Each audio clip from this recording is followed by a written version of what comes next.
This is why they plant at the control tower. We gonna chant them down. We gonna push them down. We gonna break them down. Get ready to sing. 1, 2, 3. I'm an alien in my country. Think it's nevis, that shouldn't be. Foreigners taking over slowly in my country. Lord have mercy. I'm an alien in my country. Government pretend that they can't see. Foreigners taking over slowly like a bulldozer. They gon' crush me. Think it's Nevis where I was born. There will be no place for me to hold on. We'll be sinking, we'll be drowning in deep water. There'll be no recover. Power hungry politicians slowly selling outer island to Tom Dick, anybody who have money. Now look what they make we. I'm an alien in my country. Think it's Nevis belongs to we. Foreigners taking over Daly in my country. Lord have mercy. I'm an alien in my country. Government pretend that they can't see. Foreigners taking over slowly like a bulldozer. They gon' crush me. The little job that we used to have. Foreigners take it while me a starve. The little food that I used to sell. Foreigners taking even that as well. The jobs and businesses here in this country are owned by Arabs, Indians and Chinese. Gone to the beach, this white man tell me to get off of his property. I'm an alien in my country. Think it's Nevis, that shouldn't be. Foreigners taking over slowly in my country. Lord have mercy. I'm an alien in my country. Government pretend that they can't see. Foreigners taking over Daly like a bulldozer. They gon' crush me. DJ Morrishaw came and tell me. He said, mighty, listen carefully. There'll be no place in our country left for our we. Watch and you will see. Foreigners will be Prime Minister. Foreigners will be Premier. Foreigners will be governor. Cause of passport money, we're going back in slavery. I'm an alien in my country. Think it's Nevis, that shouldn't be. Foreigners taking over Daly in my country. Lord have mercy. I'm an alien in my country. Government pretend that they can't see. Foreigners taking over slowly like a bulldozer. They gon' crush me.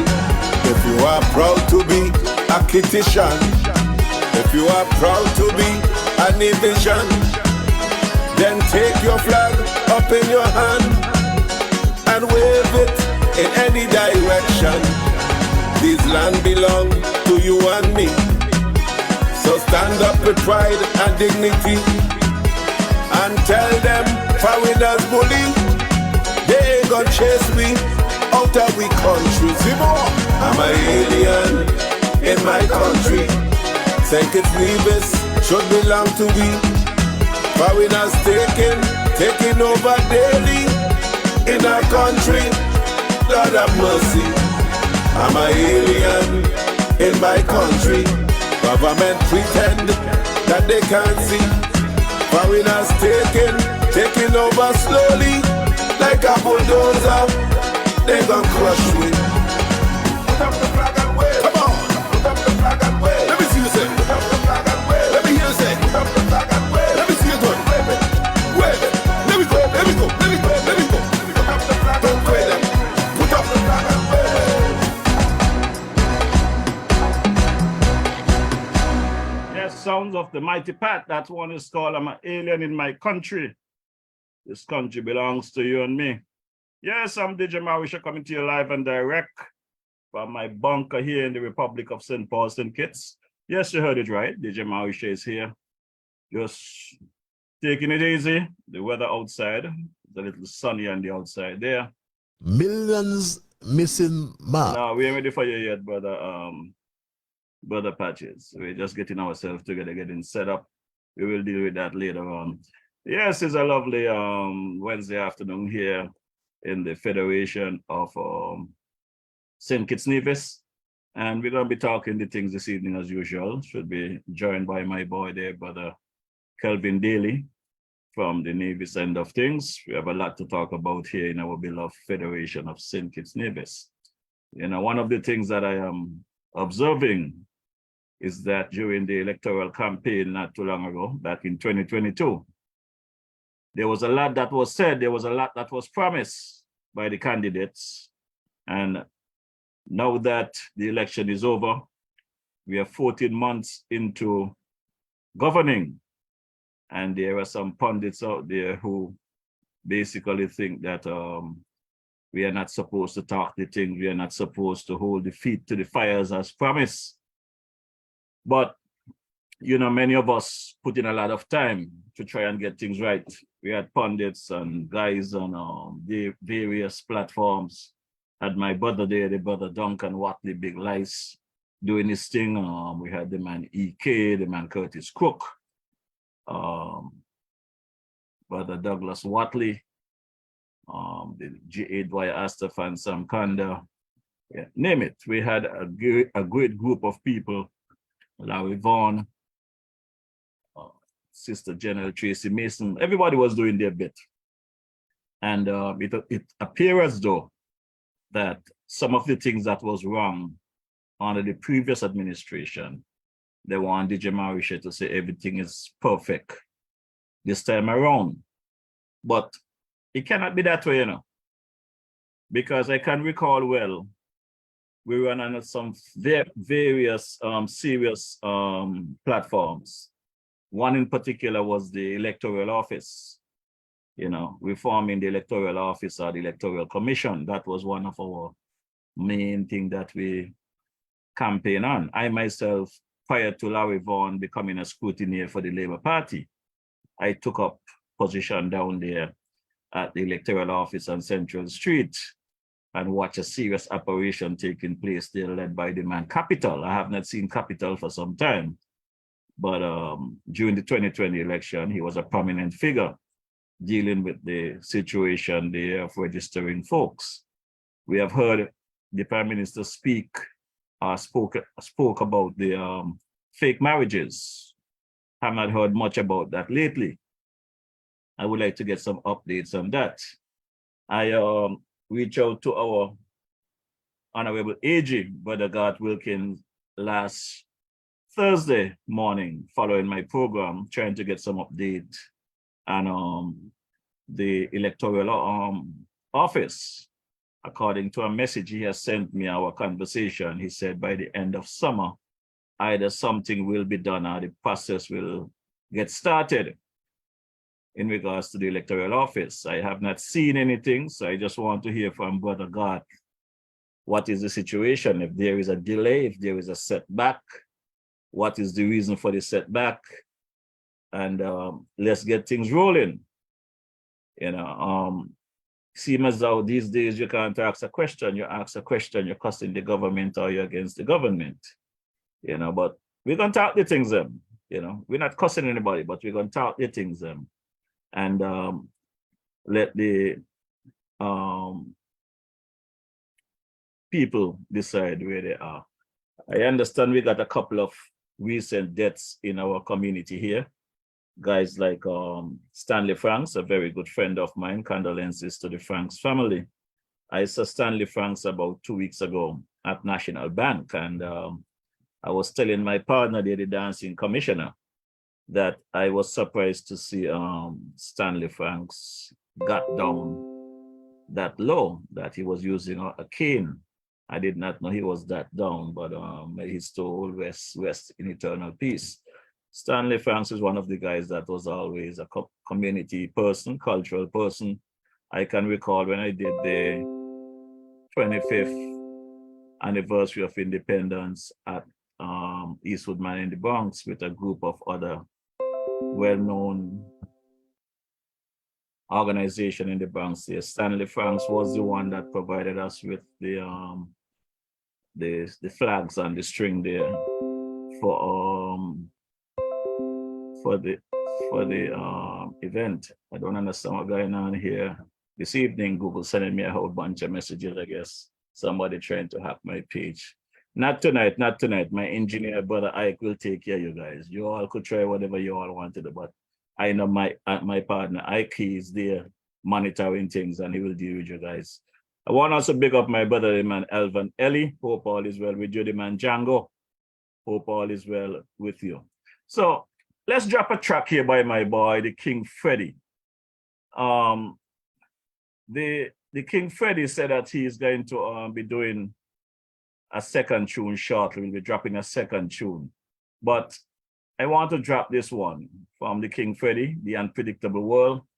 But before I do the track here from the King Freddy, let me just go across to my line here and see who is saying good night to me, because the screen is already full up. I don't even know where these people coming from. They're coming out of the woodworks early. Good evening, Sister Lauren Sanders, Rutland Hill, Kitchen, Bridgewater. How you guys doing? Haley Phipps in Scotland watching. Good evening, Haley. How you doing? What the time is there in Scotland? Hope all is well. How is the boys and the girl? Annette Morton, good evening. How you doing? Hope all is well. Ingrid Daniel Farrell, how you doing? Mana Davis, Sheila Kins, Ingrid Daniel Farrell, good evening, DJ Morrishaw Times. Good evening to you as well. Trevor Blois, good evening, DJ Williams Kit. Oh, my boy, brother Duncan Big Lights Watley is online. Good evening, brother Watley, good seeing you. Hope to see you here at some point that we can have a chit chat about you and your endeavors there as the diaspora director, advisor, the multi-task that you're dealing with. I know you guys are doing some good stuff. Jaquit, good evening. Valerie Brown, Vanet Nisbet, Lord Deming, Adams, Damian Jeffrey, Elvis Williams. Good evening, brother King Freddy. Jacinth Huggins, Casey King, Sergeant. Iona Door, Addison Mills, JT Taylor. Good evening, my brother. How are you doing? Where in the world are you? Brenda Proctor, Clayton Davis, Jackie Payne. How are you doing? Good evening. Hello. Hazel Claxton. Good evening. How are you doing, sister? Jackie Hanley Webb, Joel Richardson, Tracy Hazel. Also want to send condolences to the family and friends of my boy, the brother Grabberment. I met him through the electoral campaign. Young, ambitious fellow there. Was sad to see something pop up that he passed away. A lot of young people dropping out. But let's drop this track by the King Freddy, telling you about the unpredictable world, and we'll kick off the show promptly at 6. So you're getting a little bonus track here. I hope my boy, brother Ivor Henry appreciate this early start. The man Eustace Hendrickson, Annette Franks, good evening, welcome to the ride. Also forgot to send condolences to Joan Franks and her family. I understand her funeral was earlier today. Mary Saren. Let's kick it off with the man, the King Freddy. This one is called The Unpredictable World. Evan Jeffers, good evening.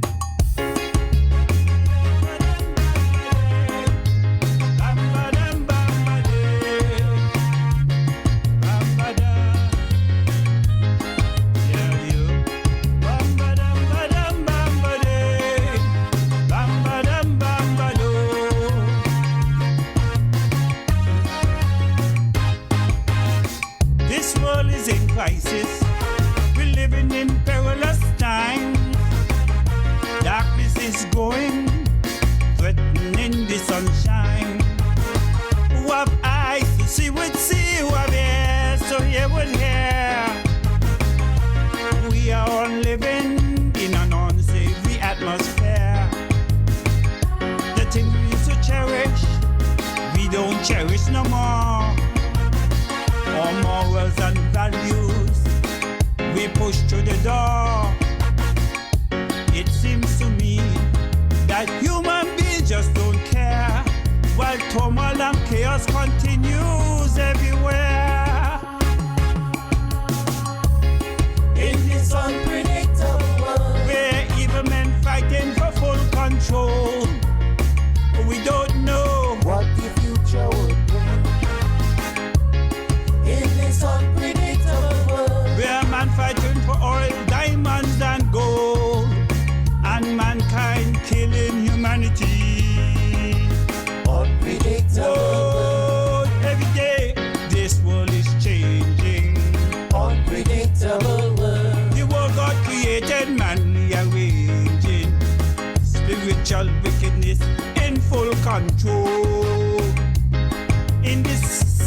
The King Freddy. In this mad and unpredictable world.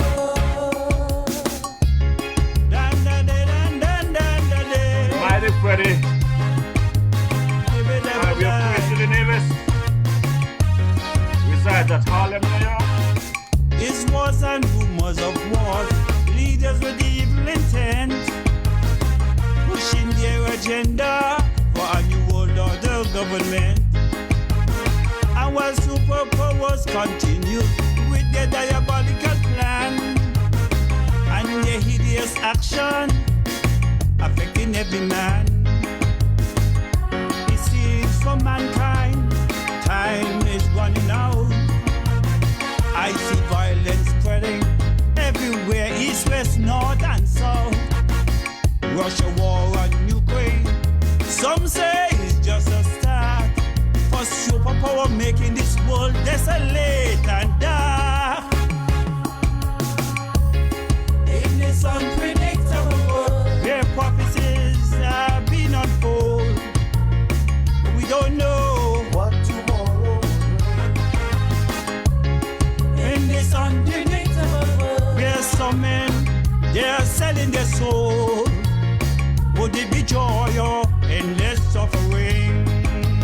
unpredictable Oh, every day this world is changing. unpredictable world. The world God created, man rearranging.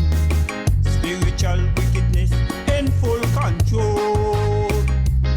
In this sad, An unpredictable world. Monster of a song. King in Freddy. this mad, An unpredictable world. Award. bamba de bam bam bamba de. Yeah, man. Change it, work together.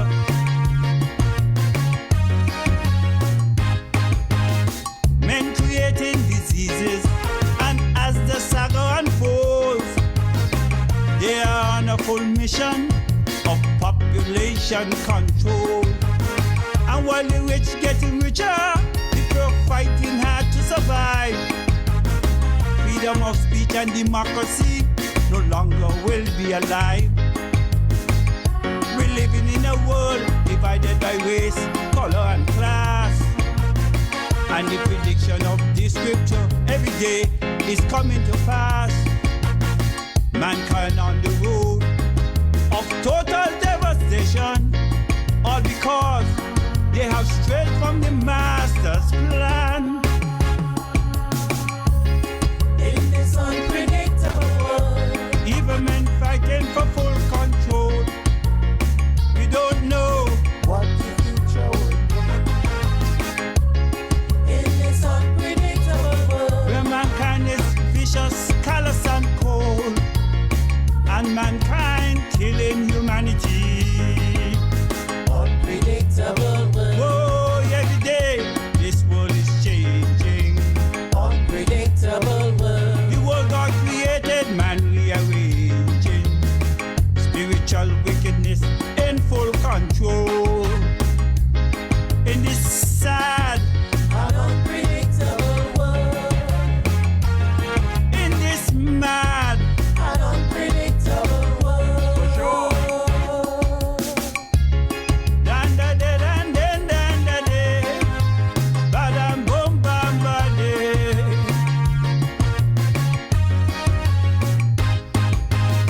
This was like a jungle where true love is hard to find, and as it slowly crumble, what shall become of mankind?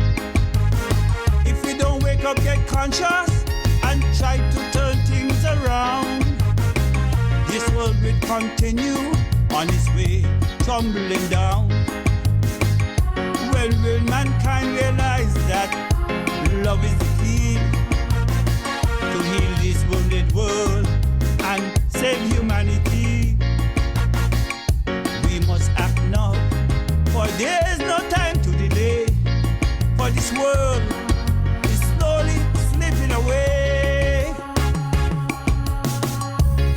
In this unpredictable world. Where evil men fighting for full control. We don't know What the future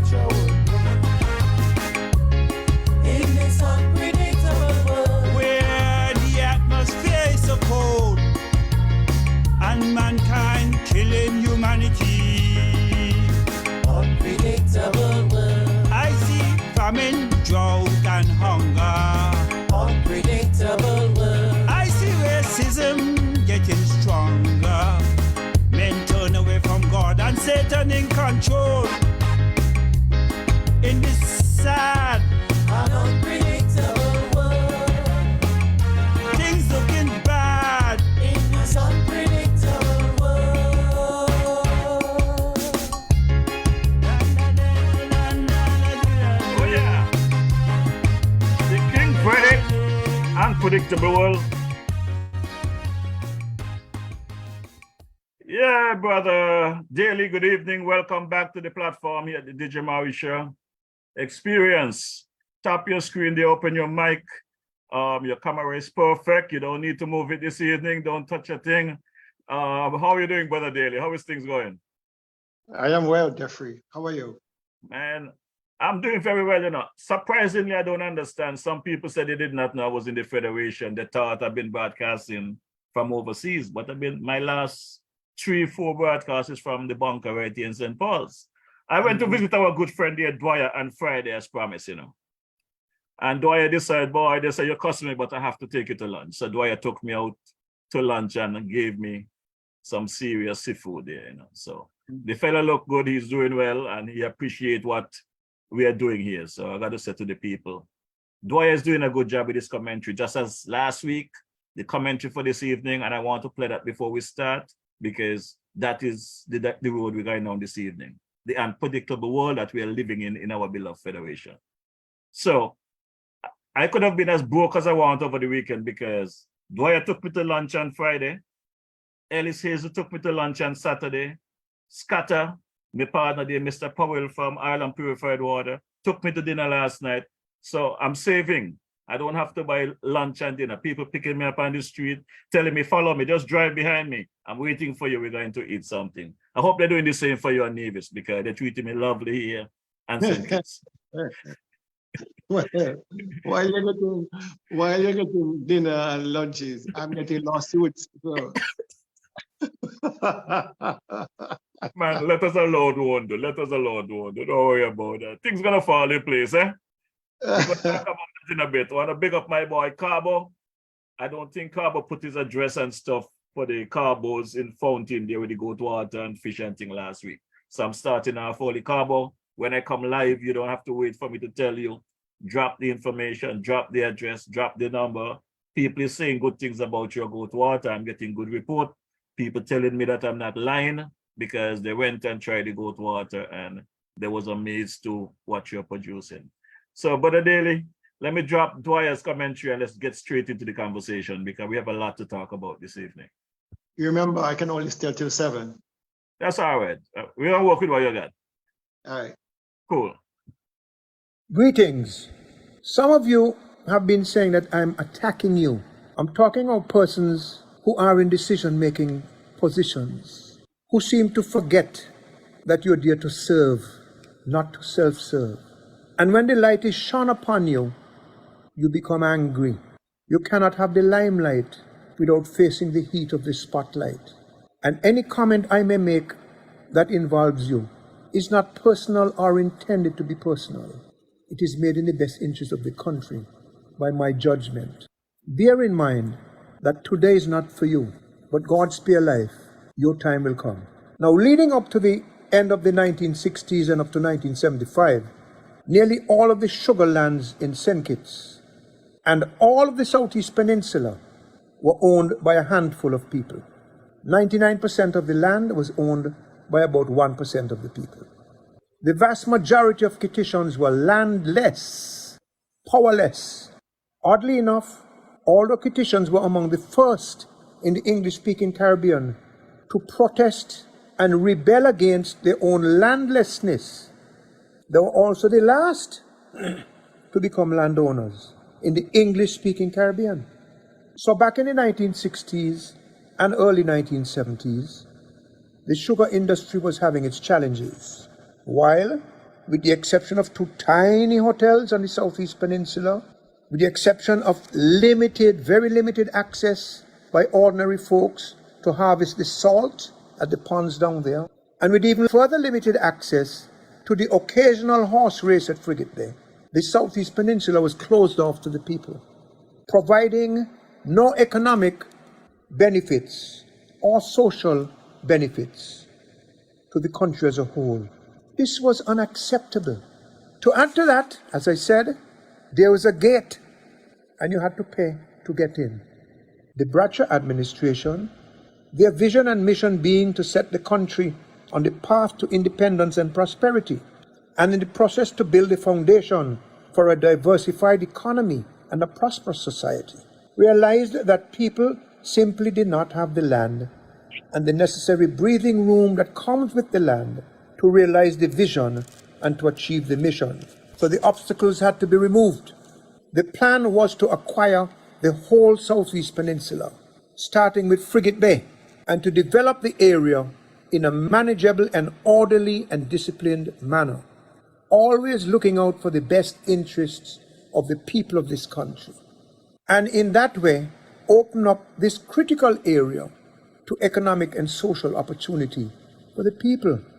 After all, the landowners were doing nothing, shooting deer and sheep, enjoying the beaches, doing nothing for the country. And if you want a percentage, you could say that that occupied 6 or 7 square miles of the 68 square miles. So it represented a massive portion of the island.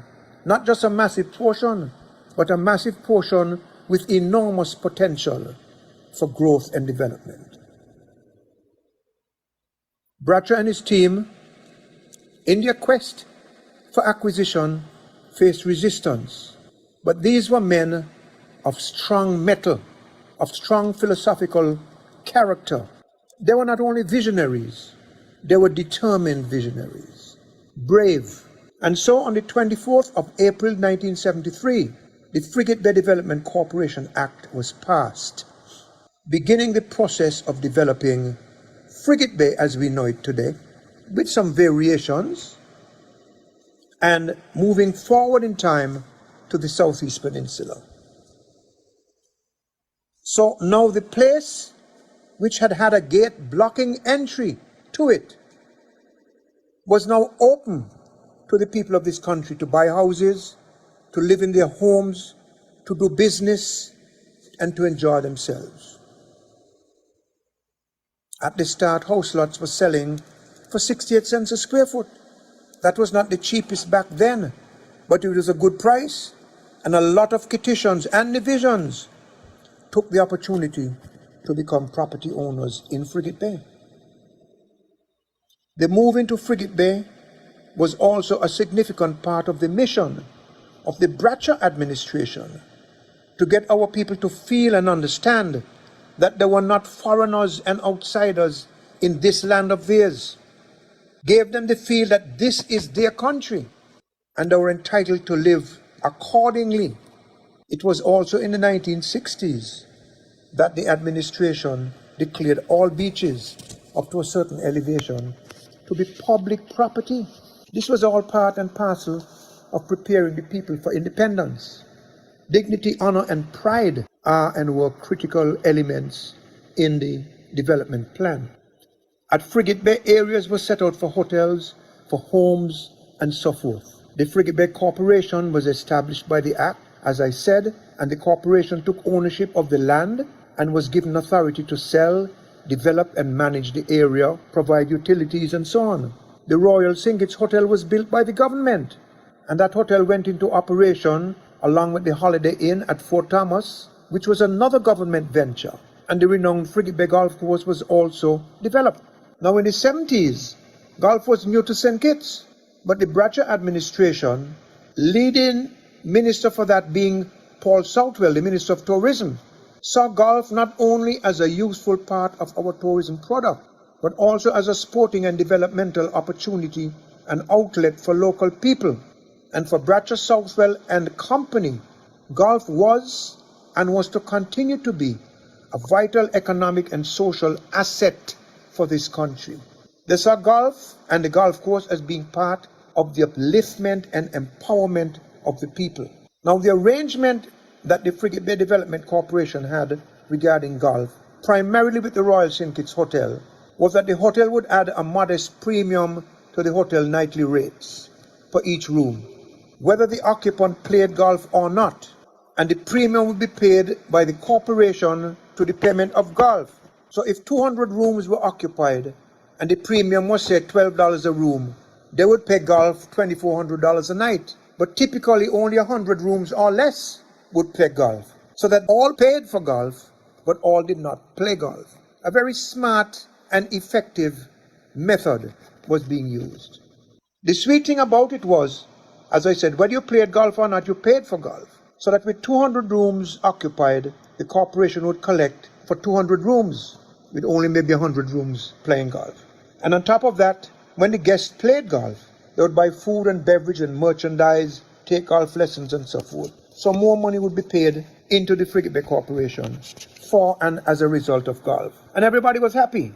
Sadly, however, this arrangement ended when the deal was made with Marriott developers regarding golf, and things went downhill from there. Sad to say, I was part of those negotiations, but I was eased out of them because I didn't like the way the goalpost was being shifted, and I said so. Golf is too precious and provides us with too much potential for such an arrangement to continue. We need to revive the golf and end that arrangement. The Frigate Bay Corporation needs to take over the entire operation, but that's not all. Things get worse. With regard to golf and its critical importance to us, an attack is being launched on the golf course as we speak. There is a business interest which wants to buy a piece of the golf course to erect a boutique hotel and erect it close to the taxi stand at Frigate Bay. Mind you, there are hotels at Frigate Bay that are in desperate need of refurbishment and upgrade, but it seems that there's no interest in doing that. Those people want a piece of the golf course to put up their boutique hotel, and they want to build it opposite the taxi stand going towards the Marriott. Yet another interesting situation is a group wants a piece of land on the fringe of the golf course to build a gym. Neither of these things must be allowed to happen. In fact, I am willing to fight all the way to hell to prevent that from happening. What is even more disturbing, my friends, is that some persons in decision-making positions are supporting these things, even lobbying for them, saying that those folks have the money and we need development, so let them build on the golf course. Is that madness or is that badness? Fix up and upgrade what we have. Look at the amount of properties in the area. Fairways, Golf View, Sugar Bay, Sea Lofts, Island Paradise, Leeward Cove, St. Christopher Club, Ocean's Edge, Tea Lofts, Pelican Bay. All of those need to be upgraded. You're looking at 600 to 700 hotel rooms in the Frigate Bay area. You upgrade those along with the Marriott, your Park Hyatt, and you acquire those in the country that are not going anywhere, like Ramada, and you end up with another, extra 1,000 rooms? Why you need to go and build a hotel on the golf course and kill golf? Because you don't play golf? Or you don't understand the value of golf psychologically, philosophically, financially, economically, and socially for our people? You're not going to have your way on this. We're going to resist you to the grave. And the individuals in decision-making positions who endorse these efforts to grab pieces of the golf course, they do not deserve to be in those positions. They are unworthy. The golf course is an economic and social gold mine. We have to revive it for the people. Control needs to revert to the government, and the government has to get rid of all of these individuals who are advocating the decimation of the golf course. Because if they're advocating the decimation of the golf course, then what else aren't they advocating and doing to the detriment of the people of the country? They have no vision, no understanding. Square pegs in round holes. They're above their pay grade. Get a job somewhere else. We are in the league of destinations which can receive well over 100,000 stay-over visitors a year and close to 1 million cruise passengers a year. Let us say, for discussion's sake, that is 1.1 million visitors a year. And it is expected to grow as we get fully out of COVID and go beyond. God protect us from outside and other shocks. 1.1 million visitors. If just 2% of them were to play golf, that would be 22,000 rounds of golf a year, at least. At least. That would make St. Kitts a significant golfing destination again. And I'm giving very, very conservative numbers. It would also bring more people here to stay in the hotels because of the golf. Reintroduce the early arrangement. Give all of the hotels a chance. A little golf premium on the room rate. More cash in people's hands. More jobs. More business for providers of goods and services. More taxes for the government. Better for the farmers and the fishers. Our entertainers, everybody, all revolving around a golf course. More golf tournaments, upgrading and expanding the footprint for golf tourism, sporting tourism. This is a win-win for all. I want to say this as clearly as possible. No boutique hotel and no gym are to go on the golf course. Call me arrogant if you want. There are gyms already. And if you want a gym, whoever you are, put it up elsewhere, not on the golf course. And if we accede to these things, next thing, another piece of the golf course goes, then another piece, then another piece. No golf course left. There is no better economic, developmental, or aesthetic use to which that area can be put than the golf course, if properly managed and marketed. As I said, the problem is it has to be taken back by the Frigate Bay Corporation and government, and it has to be run like in the old days. And we have to bring the people back, the youngsters. In summer vacation, most of our leading golfers are youngsters from Newtown and Keyon and Connery, who came as caddies and learned the game. Golf is not a rich man's game. It's a people's game. It provides opportunity, university, and great things in life. We cannot block our people from the path of opportunity. And the golf course is a wonderful door that can be opened to opportunity for our people in every aspect of life. All of these things will help bring planes with more passengers in them, increase the economic activity. I mean, this is as obvious as night follows day. Now, early in this commentary, before I end, I told you that things are not quite like how they used to be with regard to Frigate Bay. Let me give you an example. This trip was instituted under my stewardship as Minister of Tourism. The name was given to it by Vesta Southwell, daughter of Paul Southwell. It was intended for small local operators, local drink, local food, local craft, music, poetry, etc., to set a rustic, cultural, fun ambience and experience for the people. What do you see there today? That vision got torpedoed years ago when a local allowed himself to front for an unscrupulous foreign character, and things went downhill ever since. Look at what's going up there now.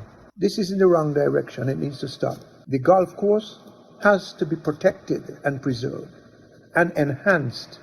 And I'm not the only person who's saying this. And we will do whatever we can to make sure that it is preserved and protected. Until next time, progress. Brother Daly, there's another commentary from my boy Dwyer. Any comments on his presentation? It's the first time that I can give applause to Dwyer Astefan in totality. I'm in total agreement with him. I support him 110% in this. I like the fact that he was very specific in pointing out this particular challenge and going after it. When last week we spoke, he was very general. This week he's very specific in his campaign to ensure that the golf course remains as is and is a benefit to the people of St. Kitts and Nevis. So I give him full gold treatment for this one. Really impressed. You know, and it's funny that while he was speaking and we're listening, I happened to, well, folks, I play cricket and domino. I'm not a golfer, but a great deal of people from across the various cities love golf. Jamaicans and these guys in New York. The first thing they ask me is, when we go to St. Kitts, is their golf course. They want to play golf. They're cricketers, but they're into their golfing, and golf is really a good economic boom for any country. And I would hope. He's also right in the fact that there are so many properties that need investment to bring them back up to speed. He mentioned about 6 or 7 of them. And he is absolutely right again, spot on with that. And also like his commentary on the fact that it was RLB who basically opened up land ownership to petitions and divisions. I can speak about Nevis at length when it comes to the contribution of RLB to land ownership of Nevis. It occurred before on St. Kitts. We got land first before St. Kitts got land. So I'm always in appreciation for that. But there's only one thing. There is at least one gated community on the Southeast Peninsula. All the barriers have not come down. And to get access, you have to, of course, go through stringent security. It's not open to the public. There's a beach at the end of that road, which the public doesn't even have access to. So there's a slight correction there. But we all know what the law states. There should be no beach block off. They should be open to the general public. So it's up to us whether we're going to be alien in our country or we're going to demand what is ours. But the laws are there to protect us. Agreed, 100%. But Well- I like commentary for the first time in a long time. Okay, like I said, when I listened to it earlier, because anytime I get his commentaries, I listen to them fully before I put them out, because I would like to know what I am giving to the general public. And it was very encouraging this evening. So I said, we have to play this commentary before I even get into our conversation, even though I know you have limited time. Well, Brother Daly, you're back for a second spell. And the reason for your second spell is an article I saw you put out on social media in regards to the Nisbet Plantation. So let's kick it off right there. Yes. As I said to you over and over again, I know you guys may not like to repeat yourself because you think everybody know you. Every week there's new folks online. So for the benefit of those new folks, could you please give a quick synopsis of who is Dr. Daly? Well, I am Kelvin Daly, born and bred right here in Nevis, Charlestown. My parents, Helen Daly, a nurse. My father, Samuel Daly, formerly a policeman, and ended his career as an electrician. But yeah, I consider myself a political activist for the people of Nevis. I try my best to be at all times succinct and truthful and thorough in my presentation to the public. But it is all for them. Whether I get sued or not sued, whether I get harassed or not, I will not be deterred from the mission. The mission is to make sure that we have good governance in Nevis in particular, and in St. Kitts and Nevis in general. And so I make no apologies for being very tough on the government. I suppose they don't wish me to be so tough, but it is what it is. Brother Daly, that article, I took a read of it, and as I said to you, something like that have to have some legs. The people need to be made aware of the situation that we're dealing with. So could you go through it with your fine-tooth comb? Okay. Well, the Nisbet Plantation and Beach Bar and Beach Club is a landmark on Nevis. It's been in existence here for quite a while. It employed quite a number of Nevisians. My brother Carl, my eldest brother Carl, actually got married at Nisbet's. There's deep historical ties to the people of Nevis. And so when we learned that it would not be reopened after COVID, it was very devastating news, because most of the other hotels had either reopened or planned to reopen. And then we got news that the hotel was up for sale by the owners. A group called Windward Properties Limited owned the property, and they put it up for sale. Now, another group out of the US expressed an interest in buying the hotel, and they reached an agreement sometime in 2022. I think it was January 2022, yeah. And in March of the same year, the buyers deposited $200,000 US in lieu of closing the deal 3 months later, in June 30th.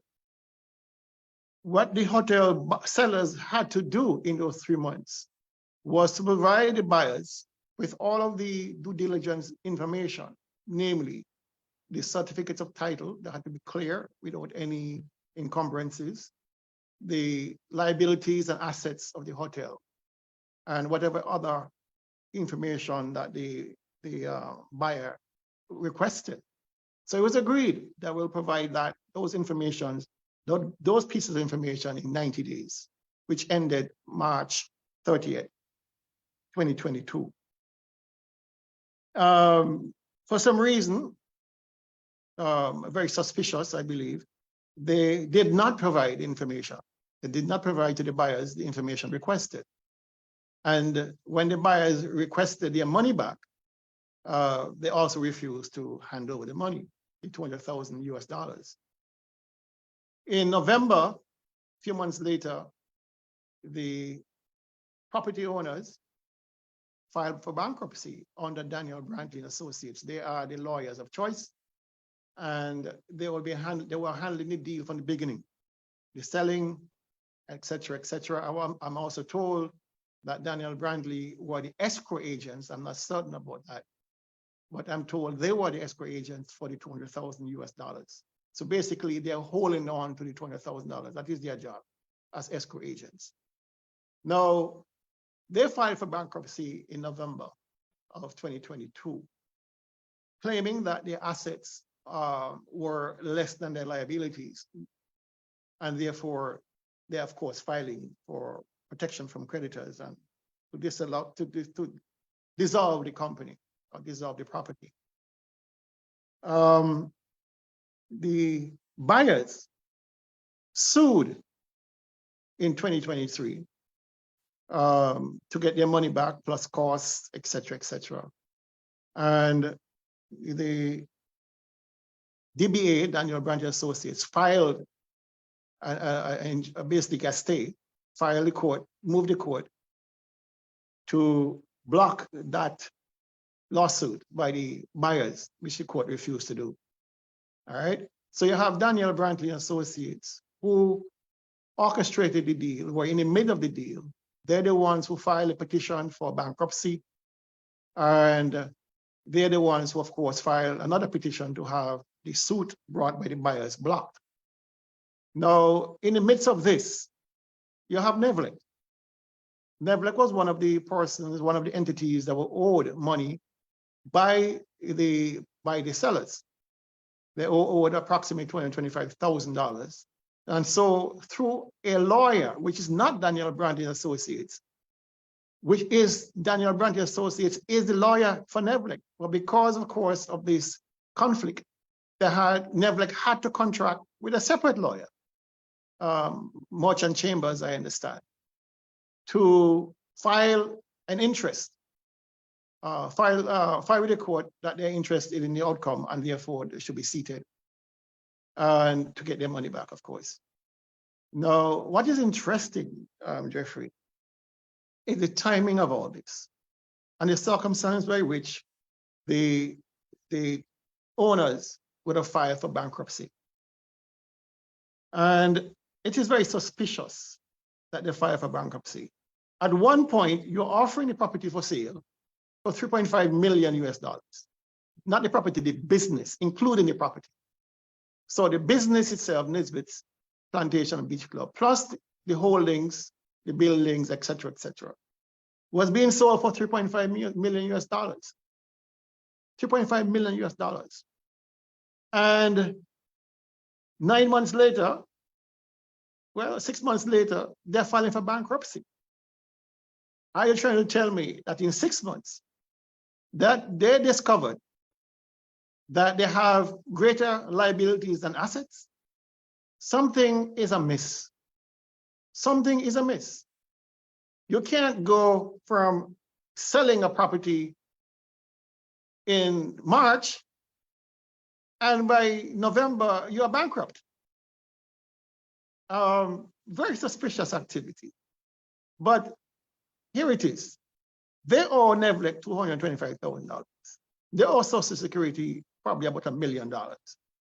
I'm not certain of what other creditors would have stepped forward to say, listen, I want my money too. Yeah, I don't know if other creditors would have stepped up to this tune of about $8 or $9 million additional dollars to make the company's assets worthless, or at least less than, worth less than the liabilities. They're gonna have to prove to the court that part of it. So I'm not involved in that, but I find it very suspicious. And here's my theory. And it may sound far-fetched for some, but I believe, and this is my opinion, that this whole bankruptcy thing was orchestrated. Orchestrated to what end?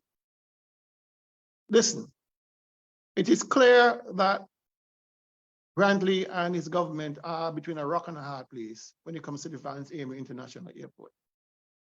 The prospective investor to take over Vance Amory International Airport is very nervous that the government doesn't have the wherewithal to deliver what they said they're going to deliver.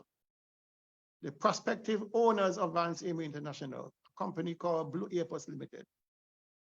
They are willing to lend the island government, Nevis Island government, $26 million to facilitate the development of the airport, including the extension of the runway in two directions, 500 feet to the south towards Oley Beach and 1,500 feet to the north towards Nisbet.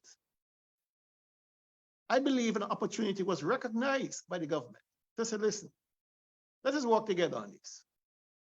If we acquire Nisbet in a state where we're only paying for the property, not the business, we can get it for next to nothing. Probably $1 million, $2 million the most.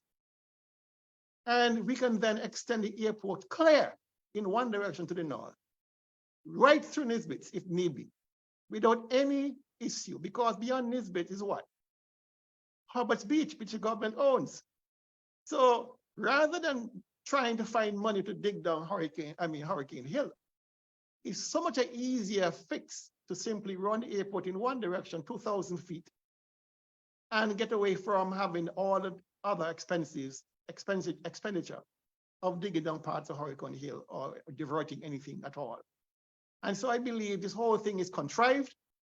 I believe that the government the government is involved in this ruse, and the people of Nevis are going to be left whole in the bag with this. All right? It is a belief, I believe, my opinion again. I have no facts to base it on. It's just my opinion, my suspicion that once a property is in bankruptcy, you are in a distressed state, and therefore you can buy it cheaper than if it was a company, not in bankruptcy. And so I believe the government spotted an opportunity to grab this property. Nisbet, of course, Nisbet Plantation Inn will be no more. It's a dead deal. I had occasion to visit there recently, and the state, Jeffrey, just in 2 years of abandonment of the property, people have gone on there and ripped out air conditioning units. I mean, there are holes in the roof. I mean, it just really of no value. The buildings are of no value at this point in time.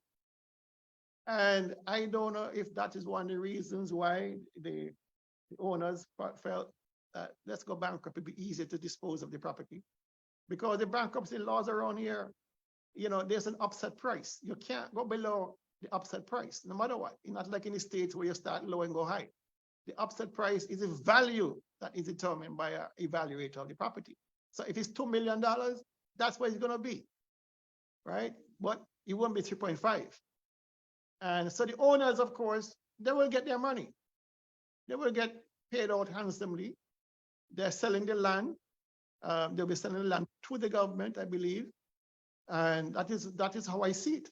I can't see any other reason why this property can be so distressed in such a short period of time, and the government is not involved in it. I just can't see.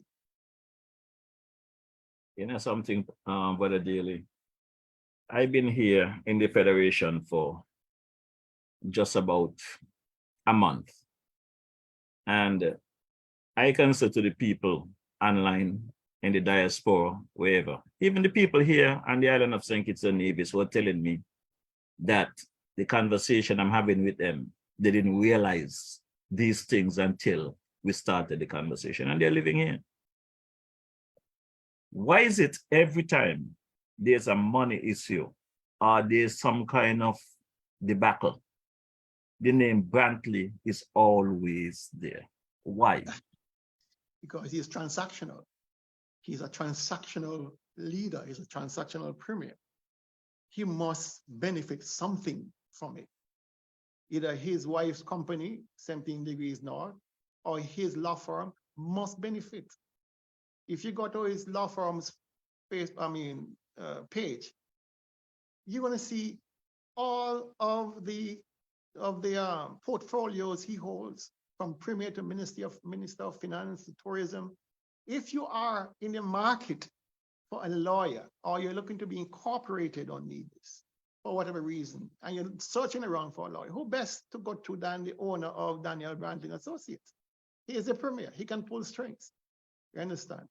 But I listen, there is a conflict here because you see, as Minister of Finance, I'm Premier of the country, and we are aware that anytime there's a new owner taking over a property, that generous concessions are granted to sweeten the deal. And I can almost guarantee you that just as before with other developments in Davis, these guys will have been given this new owner, if they had sealed the deal, the most generous concessions available on this planet. Right? I can put my bottom dollar and say, listen, these guys will have gotten no VAT on anything, not even on toilet paper. They will have gotten no VAT on food import. They will have gotten no VAT on vehicles brought in, no taxes of any type, no corporate taxes, no transfer fees, no alien landholding license fees. I can guarantee you, Jeffrey, that if they were to disclose the deal that was given to the prospective buyer, I can guarantee you we will see how this government operates, that they will have given away the entire country. I made an estimate of $80 million over 20 years, which is typically, you know, these concessions are typically between 15 and 20 years. But given the desperation of this government, I will even push it to 20 or 25 years. But let's look with 20 years. When I look at the size of Nisbets and what they will have to do to recover the asset, recover the investment, you're looking at about $4 million a year for 20 years in concessions. That's about $80 million. That is more than the payroll, more than the operating costs of Nisbets for a year. 4 million. And so we, the taxpayers of Nevis, but indirectly would have been paying through concessions the operating costs of Nisbets if they had purchased, if the owners had go ahead with the deal. So maybe it's a good thing that the whole thing has fallen through and a new paradigm is launched. But what the government should do is not to keep the people in the dark about their plans for Nisbets to extend the runway. Come out and tell the people straight out, listen, we are going to acquire we are going to make sure we get the property. We're gonna buy the property. We don't have the money yet, but we're gonna find the money. I mean, the guy is our client. He will work with us. He will make sure that we can work a deal to pay them back, even if it means withholding more Social Security payments to get that money to pay for it. They will find a way, but they need to come to the people and tell the people, you know, this is the plan. Nisbet is for sale. The government is interested. We are going to buy it. Yada yada yada. My wife's reality firm going to do the transaction. Yada yada yada, and everybody will be happy. I mean, I don't think it's a big ask. My concern here, Brother Daly, is I got caught up in the politics thing just back in 2020 when I was locked down in quarantine at the Royal St. Kitts. And who don't want to hear me, I'm going to keep reminding them, because some people think I'm in this thing from back in Bratcher days. I only get caught up in this thing because the former Prime Minister decided to lock me down in quarantine. The online viewership asked me to continue this program. Even though it's very tiring at times, I continue to come here because I see the importance of enlightening the people what is happening around us. Because I am of the view, the short space of time I am here, Brother Daly, even over the weekend I had an experience. And that tells me why when people are saying they're not going to vote again, they're not going to go to any town hall meeting with any ministers of government, people are frustrated, people are fed up. But that's not the way they're supposed to handle it, in a partner. I agree. But this is how they're handling it. I had a little experience on Saturday. Friday night, I was accosted by some folks here in my little village of St. Paul's. And they was talking to me about an unsafe situation around the corner there, the new recreation ground at the football stadium. And the conversation gets so contested that I had to agree to go and look at it on Saturday morning. And when I went and saw that stuff, I could not believe that such as an unsafe condition exists in my little community where we have 2 representatives in cabinet, you know. We have 2 representatives in St. Paul's, Giles Clark, Senator, Dr. the Right Honorable Denzel Douglas, representative for 30 plus years in this area. Make it worse, I'm finding out that this issue around here is over 15 years old. Started from back in 2007. And when I went to see Dr. Douglas, I keep speaking to these ministers when I get a chance, or these candidates. When a government is elected, they got to be careful of the people they have in their offices representing them, you know. Because they put people in these offices to do their work, to deal with the people, to accommodate the citizens. And these people look at you and do their own thing. They decide who must eat, who must sleep, who must get job, who must this, who must that. And the ministers seem like they don't care because they're in the cloud. They are living in the cloud, they're operating in the cloud, so they don't know what's going on the ground. After my walk around the corner there, I remember there was supposed to be a one-on-one meeting with Dr. Douglas on Thursday afternoon. I was told that it was postponed to Saturday at 10 a.m. So I decided to go there and put my name down to have a chat with him about the situation.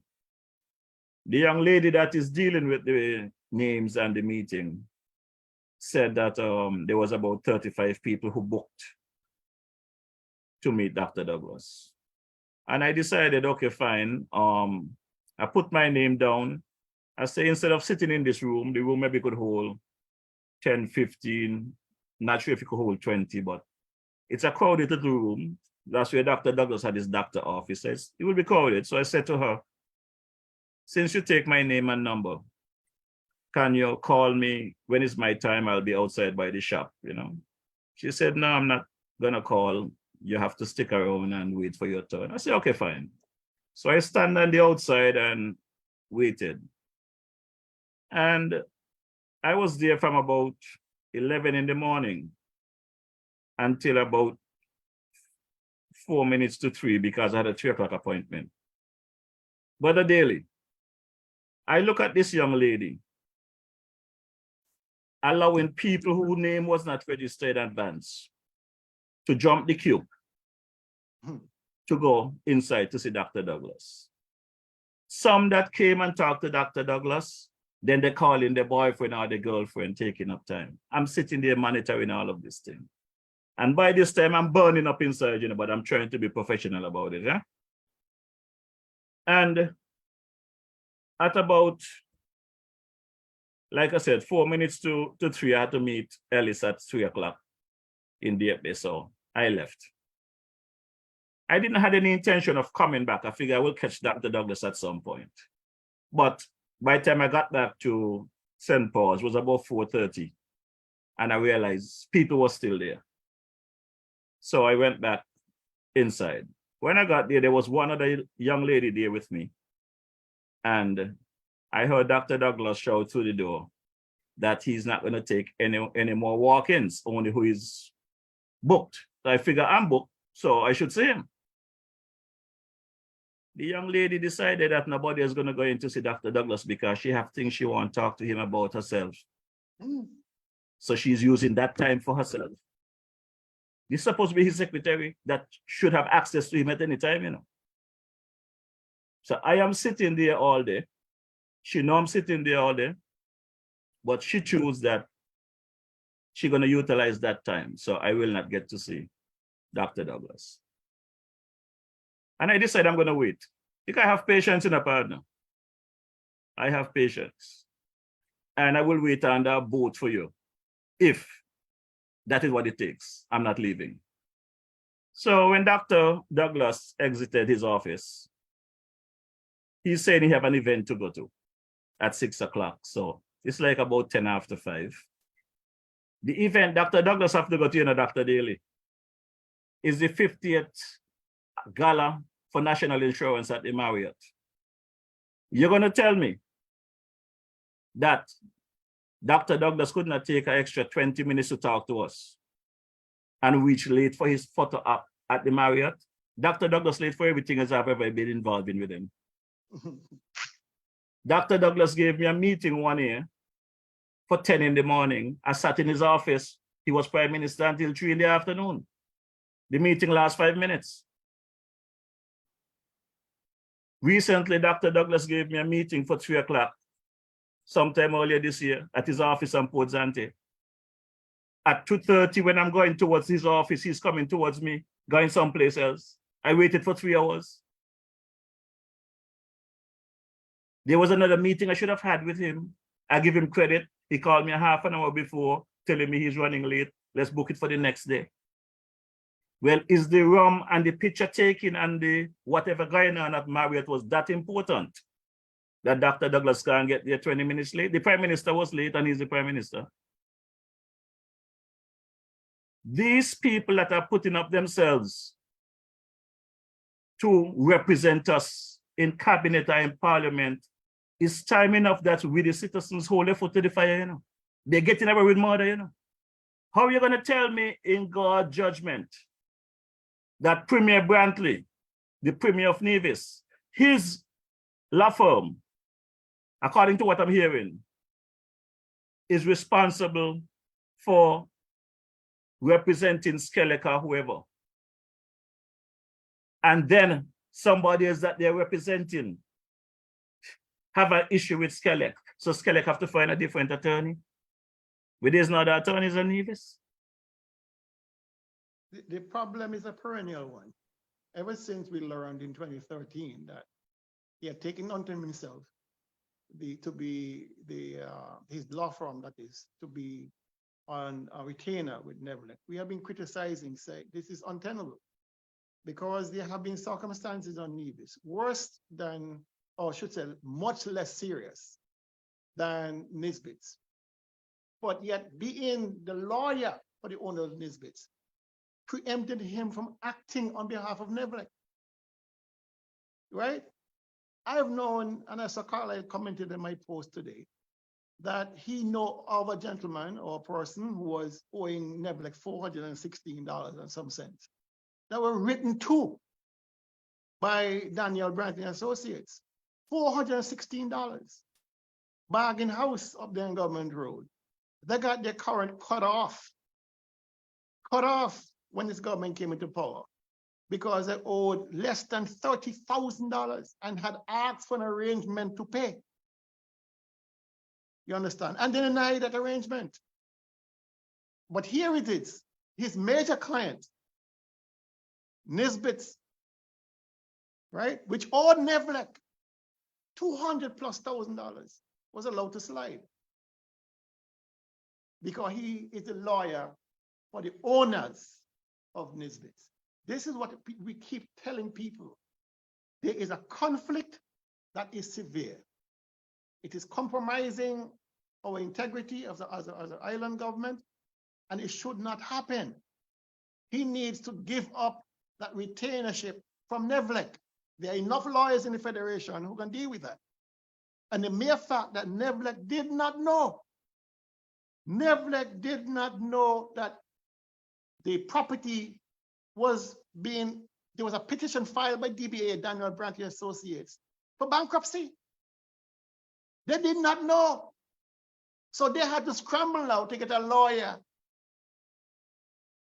to represent them and their interests to get their money back. How people gonna sit back and think this is okay? I have a clip somewhere here in my drive of Mark Brantley stating that he was in court one day and he was aware of someone owing, I think it's Social Security, I'm not sure, $50, and they took them to court. I think I asked you this question before. What is the fee for representation, whether for our or whatever, when a lawyer go to court? Is it less than $50? Oh no, it's about $400 an hour. So why would you want to take somebody to court for why would the Social Security want to take somebody to court for $50? I don't know. And the thing about it is, his government owes Social Security right now, as of 2023, about $21 million. Nisbet owes Social Security about $1 million. So what was he planning to do in part of the negotiations? What was he planning to do? To forgive the 200,000 that Nevlec owes as part of the deal, so that it won't be transferred to the new owners? Was he planning to absorb the $1 million that they owe to Social Security? You know, with this gentleman, you never know. You know, it's always some underhanded dealing, some quiet, some secret transactional dealing. That's the problem I have, you know. The problem I have is you never know. But it's time that the people, the citizens, demand full accountability from the Premier and the CCM government, you know. It's time enough. We would have it if we had the Freedom of Information Act, which was passed in 2018, operationalized. He has deliberately refused to operationalize a piece of legislation that his government passed. So what about these pieces of information? I will be able to petition to get them and to share them with the public. But he is deliberately withholding operationalizing that piece of legislation for this exact reason, to keep us in the dark and then come and tell people, you know, ignore the noise. Listen, this is not just a noise, you know, this is thunder and lightning. This is highway maladministration, right? They're not doing good by this country. What they're not selling, they're giving away. But right? what I'm trying to figure out is this. Whatever's going on in the NIA, whatever was not activated or what, I think I heard the AG speaking about this freedom of information and whatever they pass in the federal cabinet. Don't that go for Nevis as well? Well, the federal law always supersedes Nevis. Correct. All right. What we have in Nevis is an ordinance. I am not certain if the federal government has any appetite to deal with those kind of matters on Nevis. Full stop. You know? The federal cabinet is what? 9 people or 11? Well, the fact remains is I'm not certain whether they have. Yeah, Mr. Daly, but I am asking. The federal cabinet is people. We got 50-something thousand residents, you know, and I'm sure at least your mic is closed. Stop your screen. I am pretty sure at least 30 plus thousand people are registered voters. And if we're going to continue to carry this bill and pay this bill and VAT, last week I went to clear something at the port, you know, partner. The duty was $114. I had to pay added value tax, VAT, $130-something. You know. This is to cover bills that I didn't create, you know. But can you imagine a full-blown hotel like Nisbet's, if they had gotten off the ground with this new seller, new buyer, would have been duty-free for everything, even a nail, everything. But Daily, before you go, you know, I want to remind the people of Nevis, you know, I cannot touch it too deep tonight because I have some other important stuff to talk about. But in addition to what you just presented, I still have an issue with this hospital wing that started since 2017. That's supposed to finish in 2019. That gone from 6 million to 17 million to 18 million to 20 million. They said they did not draw down all the money as yet, but they appropriated 12 million just in February during budget. And they said no work being done for the year, you know. I hear hammer beating in the place for myself, you know. Well, we all know something is happening. But again, with this government, you know, it's shrouded in secrecy. And when they want to intimidate you or I or anybody else who speak truth to power, you are threatened with lawsuits and, you know, all kind of things like that. But if you believe in what you're saying and you believe in what you're doing, of course, you're going to fight and fight to the end. But before I go, Jeffrey, I want to wish a very good friend a happy birthday today, Joan Matthews. Today is her birthday. He's in the UK. I'm not certain she's up and listening because they're 5 hours ahead. But happy birthday, Joan. There are several folks online that has been saying hello to you all night. But I guess when you log on later, you could respond to them. But you have a bunch of fans welcoming you back for a second evening. But I'm pretty sure they're not the same. If it's nice, you play it twice. As a DJ back in the days, I always had 2 copies of each song, and I used to mix. So the idea is that as the information becomes available, we have to bring it to the people. And I really want to thank you for taking time out of your busy schedule, Dr. Daly, and join me this evening. Last week, I gave you the opportunity to say hello to your fans. And there was someone that called me that evening, said I did not give Dr. Daly the opportunity to say hello to his fans. I said, well, I guess he was not really paying attention because when I gave Dr. Daly the opportunity to say hello to his fans and his guests, Dr. Daly said he was not looking at his the thread.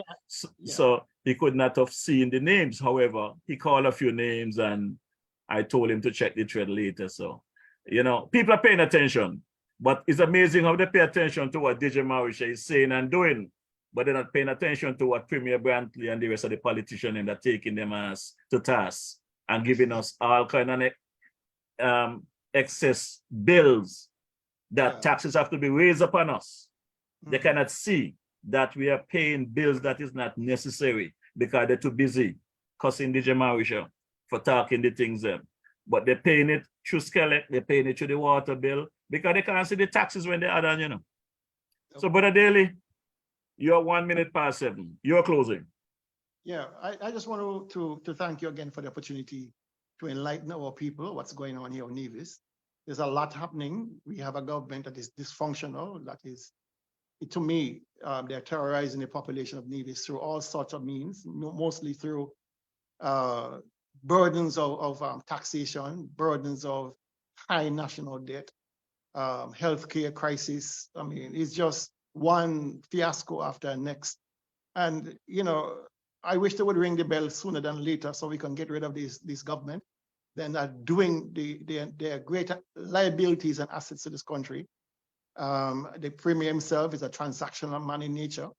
And people must see him for what he is. He's an opportunist who endeavors to enrich himself at the expense of poor people in this country. He has no love for the people of Nevis. He has no love for Nevis, because if he did, he won't be treating us the way he is and treating the island the way it is. And so with that, I will invite all those who are tuned into you tonight to join us tomorrow night on Tell Me at 8 o'clock. Myself, Tulu, and Carlisle will be on board, bringing you more facts and more information at that point. Well, Brother Daly, you know, the Premier, along with other ministers of government, they're doing the work these days in the cloud, not on the ground. Social media is where they send the messages to the general public. And someone sent me this one a while ago, coming from Premier Mark Brantley. He said, morning message. If you give a donkey enough attention, it will start to believe it is a horse. Learn to ignore the noise. So what Premier Brantley, I guess, is telling us is with the citizens, he's not paying us any attention because he's not obligated to answer to anyone. Yeah. So if you're the people of Nevis, St. Kitts Nevis, want to continue to allow politicians to treat you this way, I cannot do it by myself. I only can bring the message. So again, Brother Daly and Carlisle, Powell, and the man Tulu will be on Tell Me tomorrow evening, 8 p.m. Don't forget to also join Brother Daly, Brother Tulu, and Brother Henry Daniel and the on Target on Saturday. DJ Morrishaw will be back here next Wednesday as usual, 6 p.m. So Brother Daly, be safe, and we'll talk soon. All right, thank you, man. All right. Well, folks, there has been some calls coming into my phone over the weekend as well. People are questioning me about the ambassador to the UN in New York, Sister Norris Dacquey Shiverton. The only information I have on Sister Norris is a news item. Let me see if I can find the news item. That is all I know about this matter. I cannot give any further information. And Sister Neris, I have not had the opportunity to speak to her. And I have not had the opportunity to speak to Dr. Douglas, who I understand the altercation took place with. So let me see if I can find this article. The St. Kitts and Nevis government announced late Wednesday that it is recalling its United Nations ambassador for consultations. The official statement did not go into details about the reasons for the recall, but announced that it has identified an interim representative. All the work that I do is about having the visibility. The Terence Drew administration appointed Neris Dockery to the ambassadorship a year ago, and only a few days ago was seen posing for photos with members of different delegations at the UN General Assembly. She was with the delegation in the Assembly Hall when the Prime Minister addressed the UN General Assembly last week.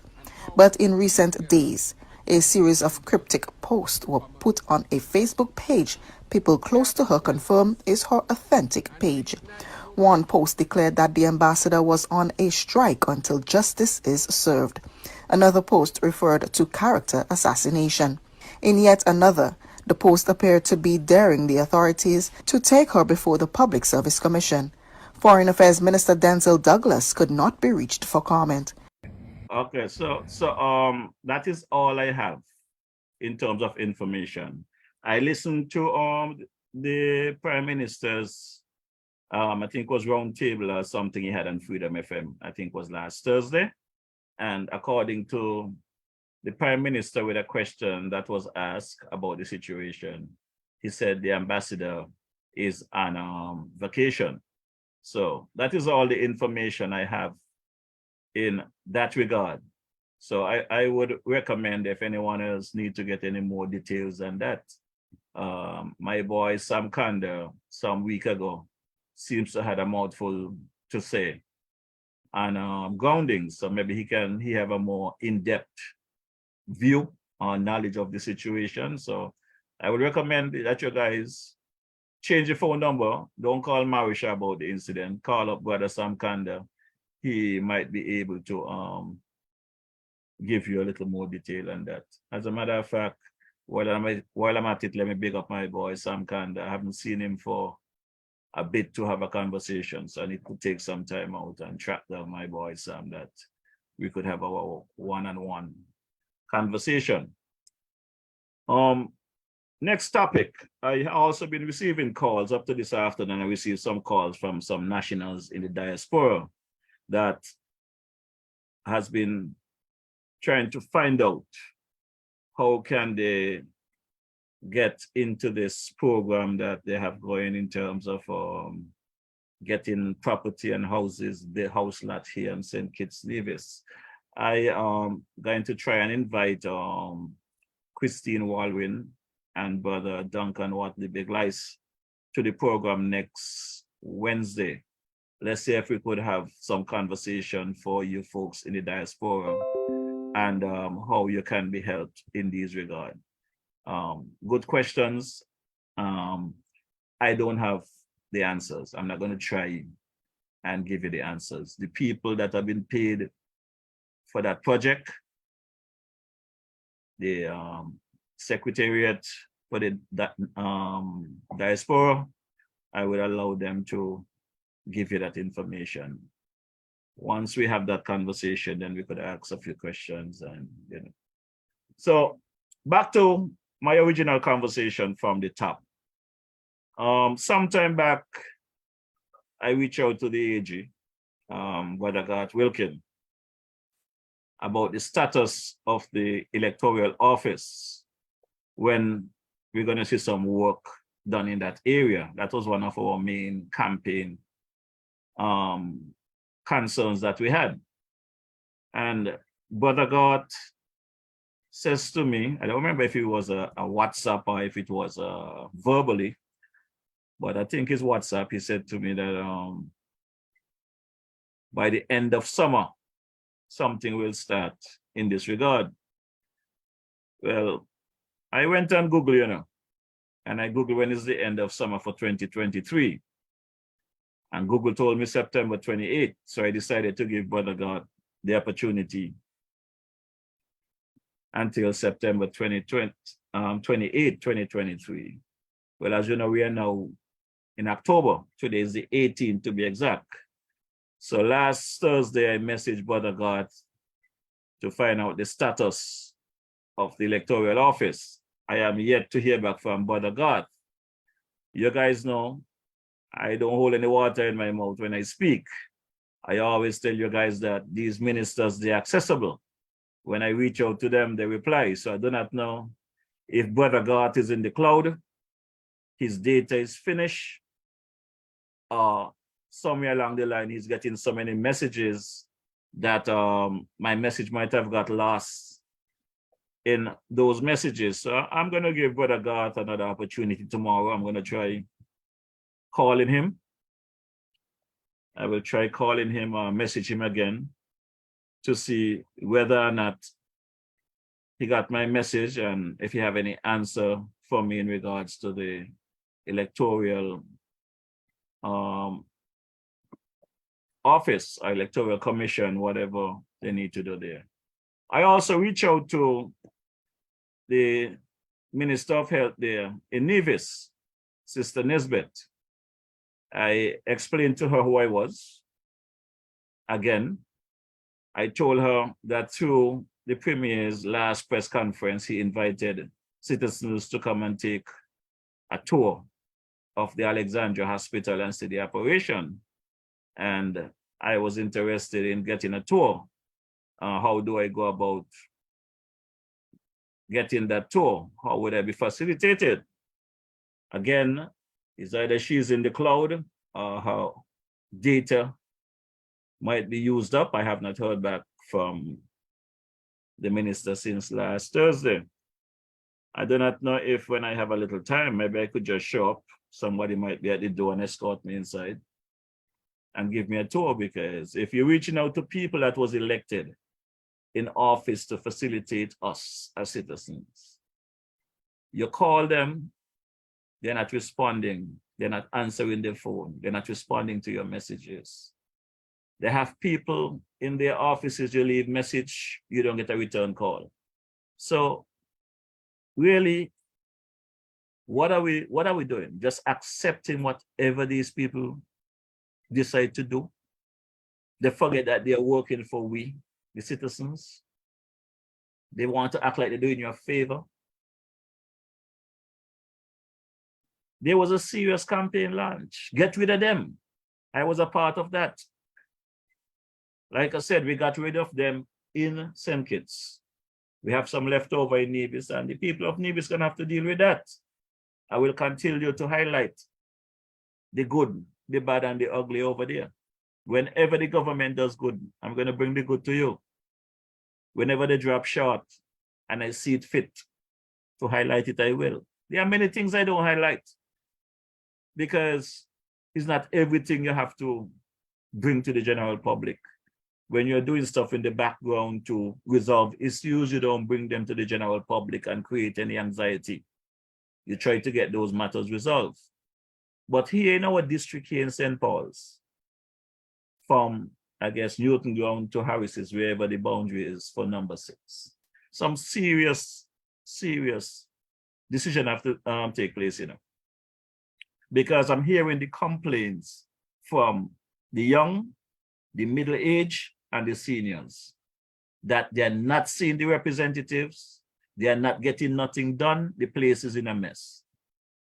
I am not here to cuss Dr. Douglas or Sister Joel Clark, but I want to believe that Joel is accessible, so I will take some time out.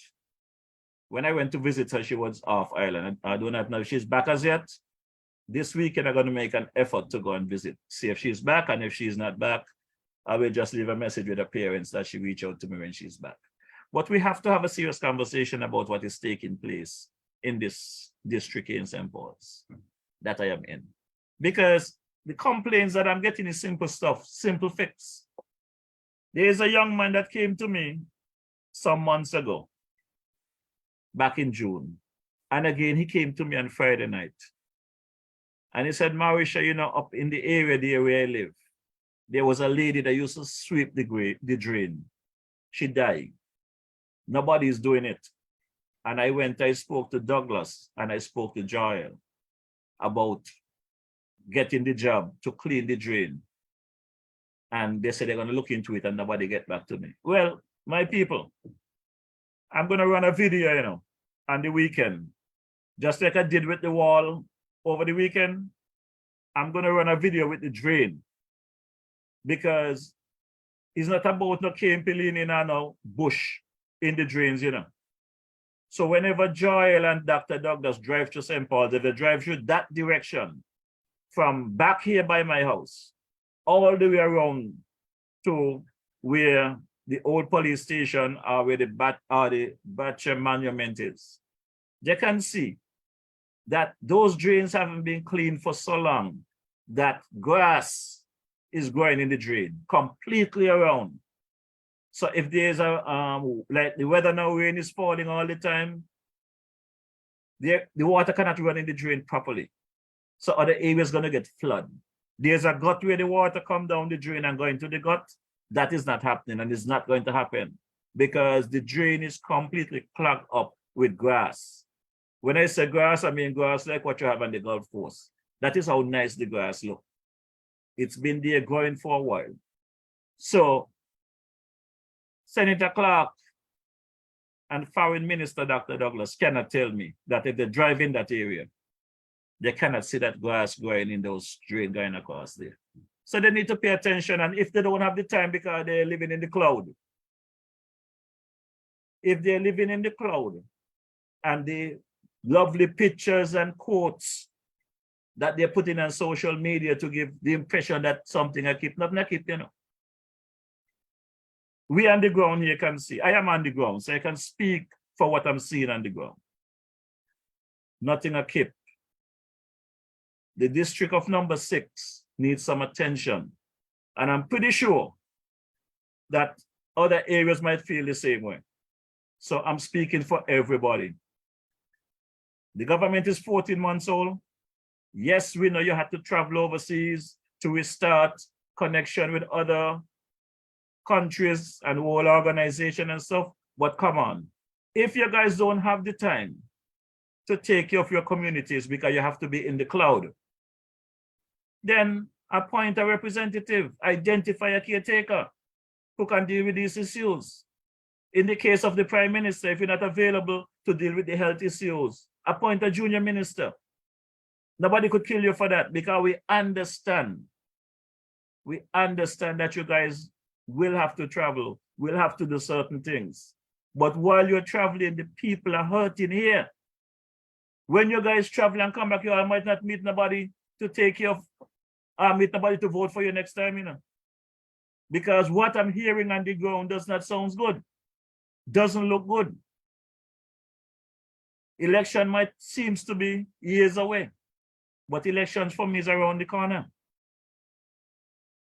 And I'm not going to sit here week after week and make any excuse for anybody. I'm going to talk the things them the way they are. So I am appealing to you, Labour stalwarts. Love me, like me, hate me, whatever you all want. I could live with that. Speak to the representatives. Those are you. Advisors or whoever got the ears of these ministers that is living in the cloud and communicating via social media and don't have time to meet in person. Let them know they're losing the support. They're losing confidence. And you don't want these young people to take their support from you, you know? Because once you lose their confidence, it's going to be very hard to get it back. It's going to be very hard to get it back. So I am appealing to you folks out there. The young lady Dr. Douglas have in his office, if you know what good for him, he finds somebody else to put in there. Because if this is the kind of attitude they're going to have with people like myself and other citizens that not happy with the treatment, you're going to lose support. You're going to take care of your people. It's not a favor. You was elected. They give you a job. You're getting a salary to take care of their concerns. They tell you what they want. You don't tell them what you're going to do. You was elected to take care of the people. Too many people are crying out. I got to play hoop to get a shower here in St. Paul's. I spoke to the guy who in charge of the water who turned the pumps off over the weekend, and I asked him what's going on here. He said he was instructed by the powers that be to turn the pumps off 8 o'clock at night and turn them on at 4 in the morning, which is nonsense. There's no need for that. Not in this area. I don't know about other areas, but not in St. Paul's. Not in this district. We have water, we right here under the source. And to make matters worse, you know, I decided to follow that schedule. I rushed home to get a shower, only to find out water is off before 8. I get up in the morning, 6, 7 o'clock. Luckily, Monday morning, when Gwyneth was here in June, she had filled a pail with some water and covered it with a plastic bag. That's what I had to resort to take a shower and brush my teeth Monday morning. Outside of that, there was no water. So they're giving you a schedule and they're not living up to their schedule. So we need to make these people understand that while you are living in the cloud and you're all in hotels getting your shower and getting your refreshment and all of this stuff, your citizens here on the ground is going through a rough period. Let's get it fixed. I understand they're giving out tanks in Keon and St. Peter's. I drove up to St. Peter's on Sunday. I see a yard with 2 tanks. I don't know if it's a storage area or not. Just like the garbage pail. Garbage pail were given out under the farm administration. They attach them to your meter, your electric meter. Some people got 2 and 3 garbage pan in the yard. JefroyMorrishaw don't have one, but he's paying the bill anyway. You know, we have to start demanding service from these ministers of government. We have to tag them.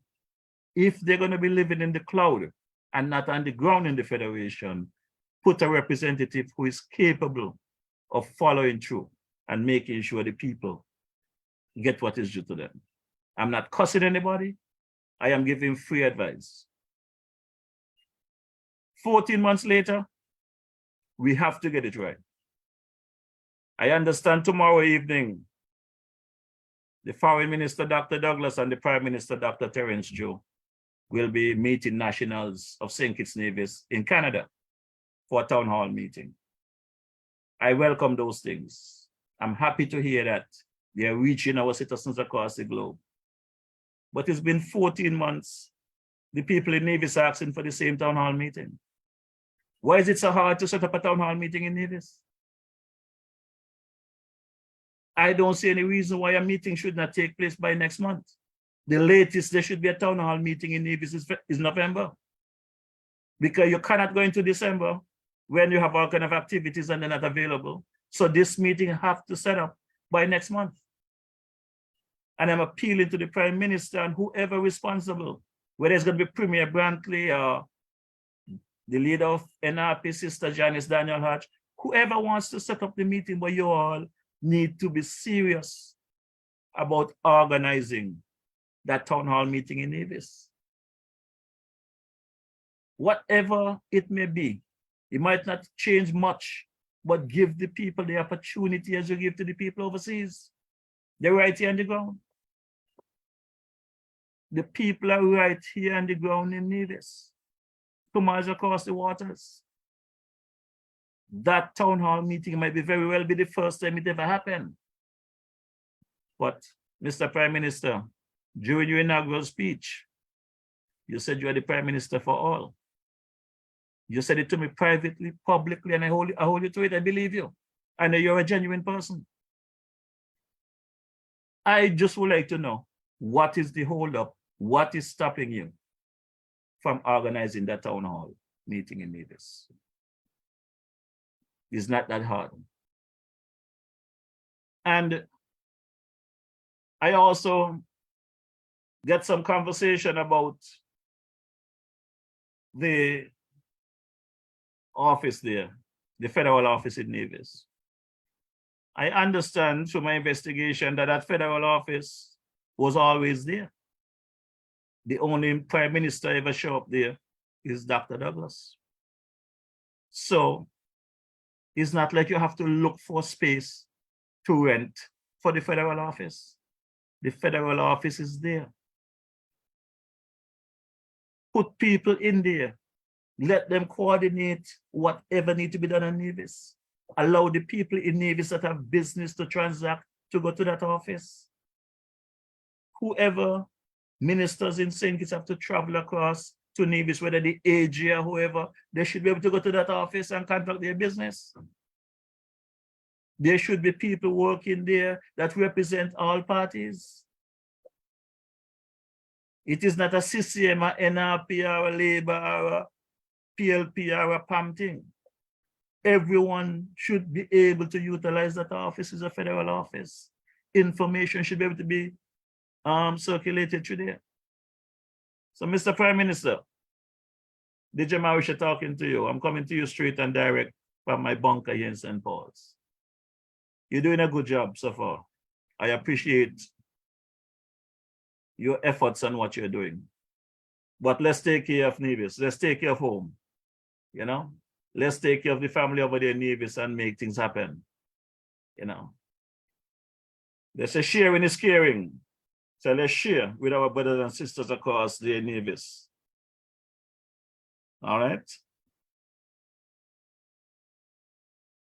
I also got some information there about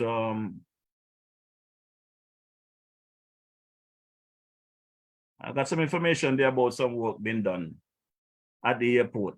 Some upgrade at the airport. I understand they're erecting a new departure gate. I have not been able to speak to Honorable Marshall Henderson to find out the status of this upgrade or departure gate. So I cannot speak on it in depth. But I would like to know, while they're upgrading a departure gate, what are they doing about the security area when you're departing? The problem at that airport for me, the departure gate, you have more airlines, yes, so you need to expand for the airlines that are coming in. But the problem only gonna get worse with the security when you're departing. Those lines are long, endless, and it's just confusion. So the big things that need to be improved up there, other than expanding departure gates, is the security. That's number one problem up there. And anyone who departs in Kitts on the weekend, when that British Airways flight leaving, that American flight, and whatever airline, you up there, you know the problem up there with security. So that is something that I'm wondering what they're doing about that. You know, we got some serious issues here in St. Kitts. And one thing I learned about us here in the Federation, talking to a few people, everybody is an expert. Even without having the information, they're already telling you you're dunce, you don't know what you're talking about, you don't know what you're doing. You have the information. You are making decisions, suggestions based on the information that you have. They don't have any information, but they're going to tell you, you're wrong. You shouldn't do this, you shouldn't do that. Stop being political about everything. First, you assess the situation. And once you assess the situation, then you can come up with ideas to resolve the problem.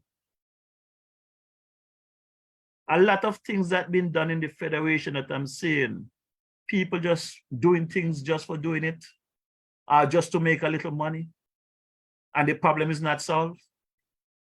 Why would you want to have a problem that you are facing for years? You're going to go and you're going to spend 500,000, 400,000, $1 million, and the problem that you're trying to resolve still does not resolve. It does not make sense. Too much wastage. Too much wastage in the Federation. And we have to stop being political and believe, well, because this person did not vote for this, they should not benefit. If somebody have the knowledge, utilize them. Somebody have the experience, listen to them. You might learn something. We have to start listening to each other. Stop arguing about everything. Everything is an argument. As soon as you have a simple disagreement on a topic, you become enemy, you're cussing. You're cussing the family. You're telling people what they did when they were 6 years old. We don't need all of these things. A lot of things have changed. My uncle, he passed away, I think it was 2017, 2018. God bless his souls. Because many conversations him and I had over the years, he said, boy, Jeffroy, St. Kitts changing. I think he said the St. Kitts you left in 1980. And I keep telling him, I say, Arlington St. Kitts ain't changing. It's the people. The people are selfish, transactional. It's only about them. Whatever they're doing is for their benefit, it's not for country. I did it overseas, and I'm going to do it in St. Kitts Nevis. I will dedicate my life, whatever time I have leave, for community development. If I cannot do good, I'm not doing it. If I cannot make a difference for the better, I'm not doing it. Not because you pay me some money. No. We have to start contributing for the future, the kids behind us. My baby girl gonna turn 6 on Saturday. And my baby girl right now is talking like an adult when she talks to daddy. You understand? And I don't understand how it's so easy to communicate with a 6 or 5-year-old. And adults, it's like you're talking to a stone wall, like Curtis could call them big stone. I mean, even a big stone could fall on you if they don't talk back to you. You understand? So the situation is this. I will take some time out over the next couple of weeks and continue my travels across back and forth to Nevis and try to open up the minds of some of these young people here. Because I think politically, their minds are closed to handout. They don't even realize what they can do for themselves and be better off than depending on politicians. People free to open them out to talk about the wrong that is happening to them in their community because they think a family member of theirs is going to get penalized. We got to stop it. Like my boy Dwyer out there speaking. I appreciate Dwyer. Call it out. Who want to get upset, get upset. Sometimes we don't call the name. That's all right. But I'm going to talk me things them. Going to talk the things them as I say it. Because I think that is the only way we're going to get some improvement. You know, the situation there in Nevis is dire. It's bad. Premier Brantley should be ashamed of himself. He's somebody I like as a person. I'll go as far as I love as a person, but have a serious problem with what he's doing to the people of Nevis and how he's conducting his business. And you come to these press conferences and it's one lie after a lie after a lie, moving the post, the goalpost. Just come straight and talk to the people. None of us perfect. You talk the things them the right way, we might be able to help you fix it. Making excuses and cussing people. Somebody asks a question, you cuss them. That is not the response, Mark Brantley. You were elected to represent the people and do the work that they asked you to do. When they ask a question, we expect a straight answer, not lies and cussing. We need to put a stop to it. The people need to put a stop to it. They entertain this nonsense from you for too long, and it's time we put a stop to it. It's time. I had enough of it. Right? I am only here for a month, and I had enough of it. So all of this nonsense about you go to a press conference and asking a politician a question, they're getting upset. Come on. The purpose you went there to the press conference is to give the people updates on what you are doing. So don't go there and lie to the reporters or the journalists. Go there with facts. And if there's a question that come to you that you got caught off guard, you don't have a response to, get the answer. Come back at the next press conference. Don't wait for them to ask you. Come back and start off giving the update. Stop bullshitting the people. Stop bullshitting me, because I take notes, you know. I got my receipts. I take notes. If it's one thing I know I have is my memory still. I do not know when I will lose it, but I have my memory and my little phone there. I make sure I note everything, because I want to know when I'm speaking on the authority that I know what I'm speaking about. So I take notes. So this evening, I'm not going to get too deep into much more, because, you know, I am so disappointed with some of the people, some of the citizens. I am more disappointed right now with some of our citizens than even the politicians, because you're all enabling them. It's you, the citizens, enabling them. During the Get Rid of Them campaign, I remember Dwyer did a commentary speaking about the 95% and the 4% and the this percent and the that percent. You got the 5% that is benefiting from this federation, whether financially or otherwise, while 95% is suffering. But the 5% who might be benefiting since the government changed, they want to cost you. Or because you don't get what you want. Or wait for your turn. Where did you wait for yours? Many of you who jumping up now with all your hands up in the air, want this, want that, you all was not there for the struggle. You all was not in the trench. As a matter of fact, you all were cussing Dr. Joe, say what kind of a leadership he want when he can win his own seat in number 8. What he want to run Labour Party. I don't want him to be the leader of the Labour Party. What kind of prime minister he could be. You cussing. Many of you cussing. I see you all up in his face now taking picture and posting all kind of nonsense on social media. All of a sudden now you love him. How long are you gonna love him for? Until things start to look shaky again, are you switch? I hope Dr. J paying attention, you know. I hope he paying attention. Because somebody gave me a story last night, you know, about somebody had a pet snake. And every night the pet snake come into the bed and lie down next to them. And they thought the pet snake was trying to be loving, but the snake was measuring them, making sure that they could fit when the snake swallowed them, you know. Dr. Joe, you got many snakes around you. They're measuring you. They're using you. I am telling you, I am asking you, I am advising you, when you come back to the Federation of St. Kitts Nevis, and I hope you get back safe, first order of business is to go meet the people in Nevis, go talk to your people in Nevis. Okay, that is my advice to you, Dr. Joe, Mr. Prime Minister. I'm telling you that with the absolute most love that I can give you. My advice to you, enjoy yourself in Canada, enjoy yourself wherever you're going, stay safe, be safe. But when you get back to the Federation, make time to go across to Nevis and have the town hall meeting that is required. Just as you did it in Canada, you did it in New York, you did it in Washington, you need to do it in Nevis.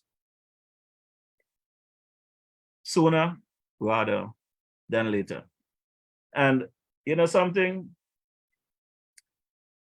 I got to drop a track here because it's all about the love for me, and the music really the music really have to come me to drop some peace in my soul, because if I don't drop this music, man, I'm telling you, I would just lose my cool. I don't want to lose my cool here this evening, because when I think of some of the things I hear these people are saying, and the nonsense that some of them are talking because they believe that they are benefiting, you know. The true sense of the word, you know, I'm gonna play the true sense of the word because Lord Funny did it right. This song, in the true sense of the word. Come here, Lord Funny, in the true sense of the word. Coming up next, well, this fellow is a regular customer. We always look forward to him to give us something with humor. Singing calypso for almost 30-something years, that is a very long time. He carries the sobriquet, the funny man of calypso. Name of the song, the true sense of the word. I would like you to welcome Funny. Bring him on.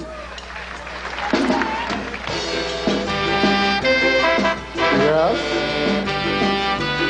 Tell you. You King Funny? Yes.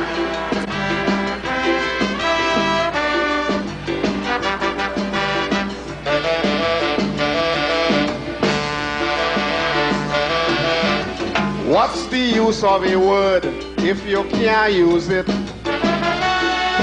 All words were made to use as long as you don't abuse it. You see the don't say this, don't say that, that does get me vexed. Nothing's wrong with a word used in the right context. Criminal swine politics, padding pseudo races. They make them words because all them things do exist. You must call a snake a snake. You must call a hog a hog. What else you call a dirty rat? And a dog must be called a dog. Now they have a thing they call jackass, and I'm sure all of you have heard. It's because the place full of jackasses. And I'm talking about the true sense of the word.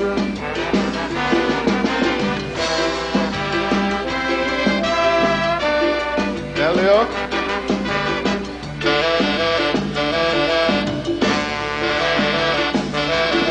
The place full of police and thieves, drug addicts and bandits, lawyers and magistrates, skullduggery and plenty rackets, raper men and prostitutes, homosexual and pimps, boo-boo, dumb stupidity, and also a set of hymns, politicians and liars, it a thief, it a clums and crooks, pancake face, all them words in the book. If you're blowing something, that's blowing. Brushing something, well, you're brushing. If you're eating saltfish, well, you're eating. And if you're screwing, then you're screwing. And if you're going, say that you're going. And you don't have to use no code. And when you come in, tell me you're coming. And I'm talking about the true sense of the word.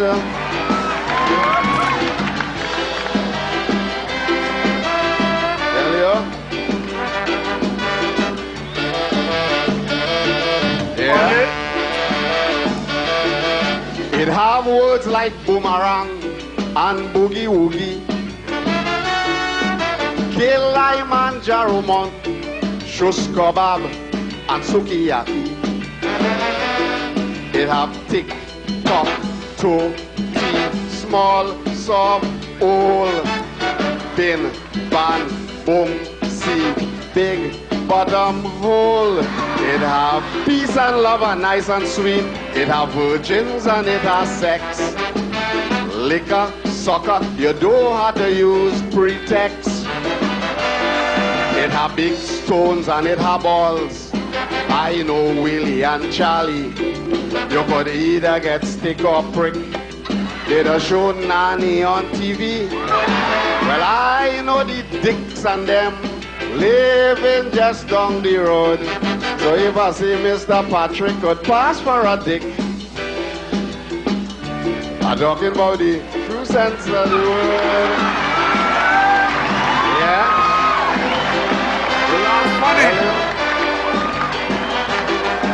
The Lord funny. Yeah. Hey, funny. Tell you. Yeah.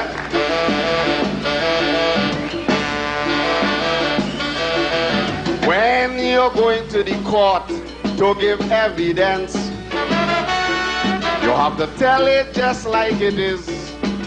You don't have to use no pretense. If you see sing dropping pipe all along the way, or how she name taking leather, that's what you have to say.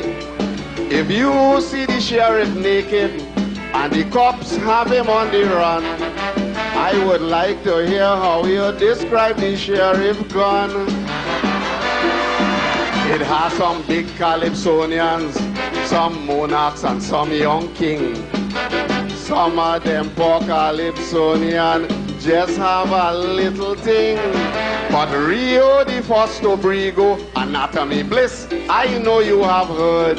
So we know they have plenty happiness. I'm not talking about it. Yeah. Yeah. Yes.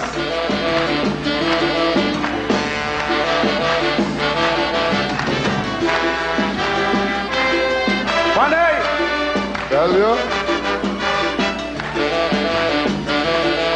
Yeah. Check any dictionary for the true meaning, or watch cable television. You go hear all the words I using. Word like fox, cox, hard, bone, number 2 and T, funk, drunk, skunk, monk, breast, drawers and panty. It have a word called impotent. It have tongues, men cannibal too. Use your head, Viagra cannot help you. Oh, yeah. Women throwing away babies, carnal knowledge and incest too. Men who can't take a little horn, now how could I explain you? If a female dog make a male pup, and I'm not trying to be absurd, it means that she is a bitch and he's the son of a bitch. I'm not talking about the true sense. Yeah. Oh, yeah. Hello. Funny. Yes, the Lord funny, the true sense of the word. That fits perfect with some of our people here in our beloved federation that is enabling our politicians. You know, you got to call a spade a spade. If they're doing wrong, call them out. Doesn't matter. I was talking to a young man there yesterday, and I gave him a scenario, and he said it was bad. But when I mentioned who created the issue, he said, Lord, that's my friend. Give him a break. That's the problem they got here. He's a politician. He's doing wrong. He's not doing what he was elected to do. Give them a break. Why give them a break? I want to touch my boy there, Brother Lord Kent. How are you doing, Brother Kent? How is Sister Debbie doing? Hope you guys are doing okay there in our chilly place there, the Apple. I understand that the weather is changing up there very fast. I would hope that you guys are okay there. I want to say good evening to Sister Beverly Morrishaw. How are you doing? Hope all is well. How is going at Morrishaw? Everything good on your end? I want to big up my son there, Brother Jeffroy Jr. there in the LA area. How is Sister Jazz doing? Hope all is well. Well, you know, the Vision for Nevis, they're at it again. They will be having their annual brunch on Saturday, November 4th, over there at the St. Andrew's Church, over there at Cassie Hill, 781 Cassie Hill Avenue, Bronx, New York. Don't forget to check them out there. That starts at 10 a.m. till 1 p.m. And they got some ticket holders there. that you can check on for your tickets. We got contact information for Keith, 718-415-3036. We also have Velina, 347-249-1351-1351. Birdman, 646-334-3167. Gene Sider, 917-939-9943. Sister Twiller, 718-938-5911. For some reason, I don't see Sister Hazel name on this flyer, but I know Hazel is a member of that organization and one of the big ticket sellers. So Hazel's number is 917-569-1842. That's 917-569-1842. So let's get together and support the Division for Nevis. They do a lot for the folks in the Federation of St. Kitts Nevis.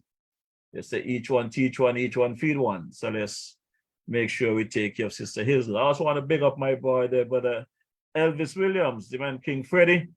He will be participating in Sugar March 52 alongside the man Mean Green there, Green Tea, and the Mighty Pat by way of St. Croix will be participating in Sugar March 52. Once those guys make it to the eliminations and end up to the semifinals, you know, if they hit the final stage, we're gonna have some problem in the Federation. They got some powerful tunes there. So I look forward to the process. I also want to big up my brother there in the UK, the man Ranger. Lord Ranger, how you doing? I want to say good night, good morning to Sister Yvonne Jeffers there in the UK, Sister Millie, Sandra Huggins, the man Jerry Carty, Sister Jennifer, the man Clive, Janet, Sister Sylvia, Jermaine, and the kids there. Hope all is well. Sister Charlene, Daniel, Gladys. Hope all is well with you guys. Want a big up man like Jeff Pemberton. Hope all is well with you. Brother Jeff, want to touch Sister Moffett Slack wherever you may be. Thanks for your continued support. Sister Loretta, looking forward to your return back to the Federation. Hope you're safe wherever you are. Annette Morton, Rosita Pontine. Hope all is well with you as well. My brother there called in the St. Thomas Virgin Islands. Paul Maris, Sister Valencia Maris, Brother Avon Brown, Patsy Brown, Ralph, and the crew. Hope all is well. My favorite cousin there in the Virgin Islands, Sister Natalie Carty. Hope all is well with you and Caroline as well there. My Uncle Eustace in St. Croix. My cousin there, Gloria Hutchinson at Smart Fit. Don't forget, for your folks who might be looking for your clothing, remember to check Gloria there at Smart Fit. There's a location in Keon Street, just off 4th Street there, across from the gas station. And the main location there in the old Simaco building next to Skelec. Just tell Gloria DJ Morrishaw send you, you'll get a discount. She got a great variety of stuff there. Also, my dancing commissioner there, the man Austin Williams. Good evening, hope all is well with you. Don't forget to check out the TDC Mall there and check out Sister Laura, Jasmine clothing as well. Check them out. Want to big up my boy Mike there over at Jamrock Restaurant in Frigate Bay. Lovely food, lunch, dinner, weekly. I think he's closed on Tuesdays. So Wednesday to Monday, you can check him out there at the Jamrock. Lovely food. Gotta go and check out my boy Mike. Also, don't forget to check out my boy Marshall up the hill there. Great food as well. He has a variety of dishes there. I have to go and check my boy Marshall's. And the man that keep me hydrated while I'm in the Federation, Brother Powell, the man Scatter, Island Purified Water. Remember to support businesses that support you.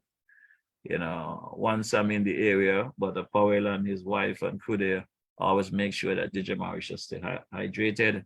Want to continue to thank you and said to the people to support Brother Powell and his endeavors. He's a community man, sponsors a lot of schools and different businesses here in the Federation. So I also want to big up my boy Tango there, Tango Tire Shop there in the College Street Gut Bass there. Tango again is another good man. My brother there, the man, the Talk Puppy, where the Carlton Dupont there, over there in the mall there. Check him out for your jewelry need, perfume, and good stuff. So big up the Talk Puppy. Hope all is well. I want to big up my boy Curtis Cook. I understand he's on his way to Jamaica to participate in a series of cricket games with a team that is on tour from Atlanta. So Curtis, hope you don't break any part of your bodies while you're in Jamaica. Jamaica is a lovely place to visit. Make the best of it and come back safe, my brother. I want to big up my brother, the DJ Rabuka. Thank for your continued support and everything that you do to keep DJ Morrishaw rolling musically. I want to big up my cousin, my nephew there, Glenville Lawrence, for your continued support. The man, Brother Kenrick Williams, the man Malvern Gums, doing some serious work there in the Virgin Islands musically. The man Soldier. I want to big up you guys. Now,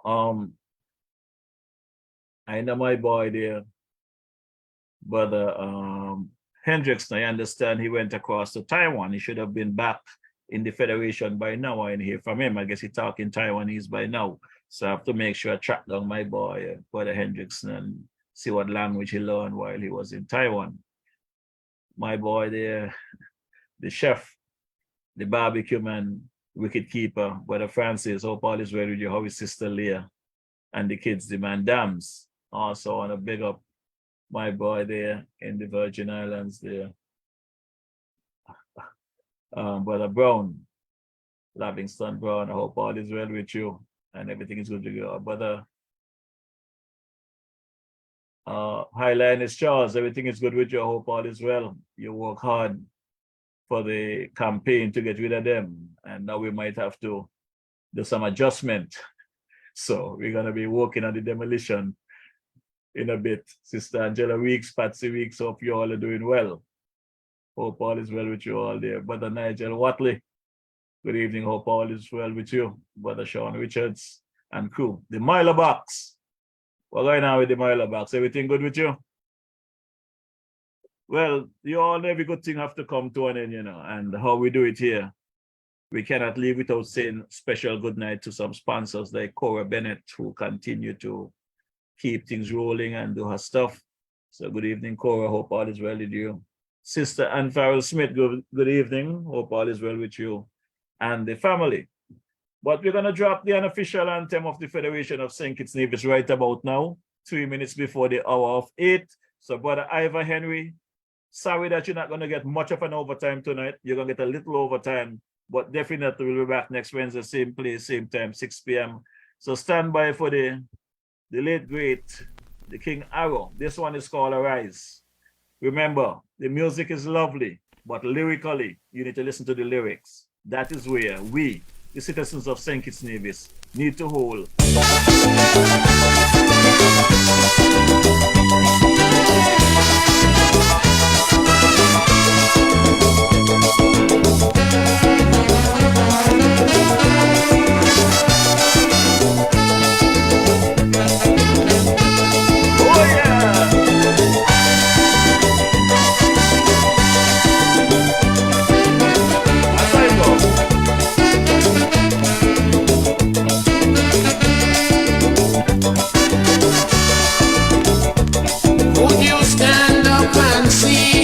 Your country dying and never lend a helping hand.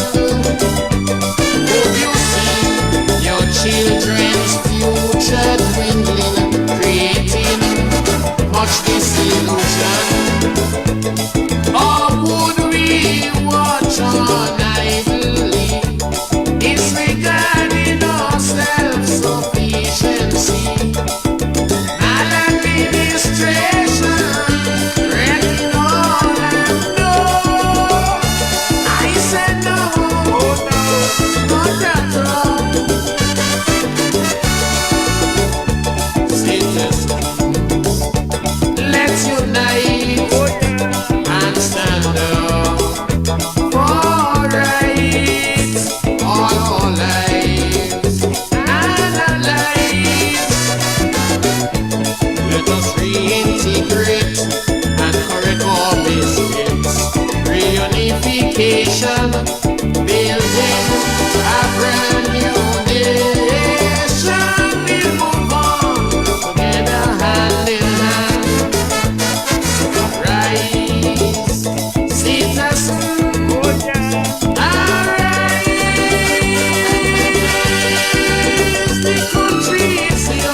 this building, a wall so massive or a bridge, don't care how small, as one tends to divide our people, the other unite us all.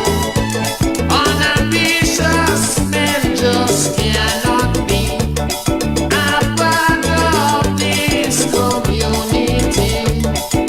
Displaying selfishness, a total lack of interest. No, I said no, not at all. Citizens, let's unite and stand up for rights, all our lives and our lives. Let us reintegrate and correct our mistakes. Reunification, building a brand new nation. We move on together hand in hand. Rise, citizens, arise.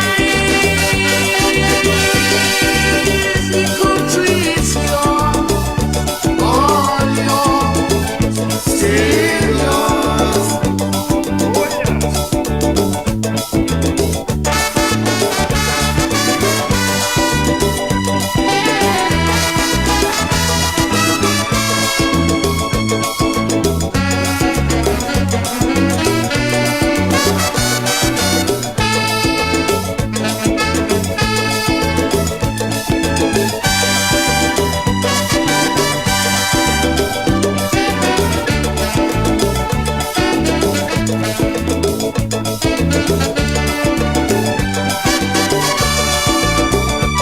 Can your conscience be clear? Indulging corruption or misusing public office, being accused of unemployment and crimes, or disrupting a citizen's peace. Oh, my country in this harmony, separated politically. Hatred for a brother, cannot love each other. No, I say no, not at all. Citizens, let's unite and stand up for rights, all our lives and our lives. Let us reintegrate and correct our mistakes. Reunification, building a brand new nation. We'll move on together hand in hand. So rise, citizens, arise. The country is yours, all yours, still yours.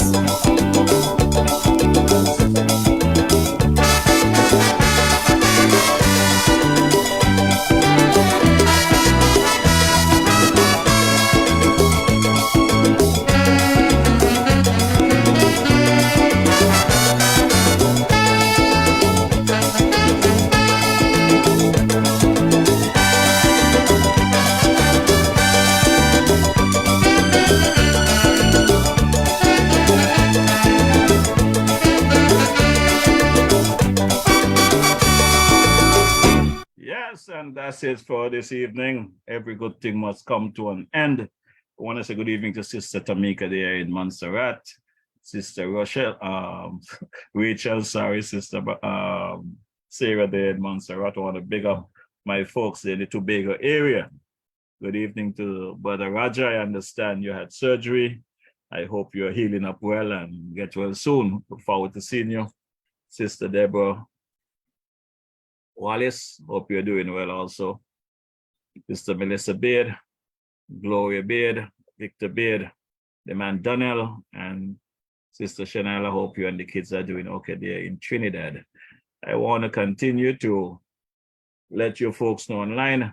I appreciate you guys coming week after week, keeping my company, giving me the information, keeping me informed, putting your questions.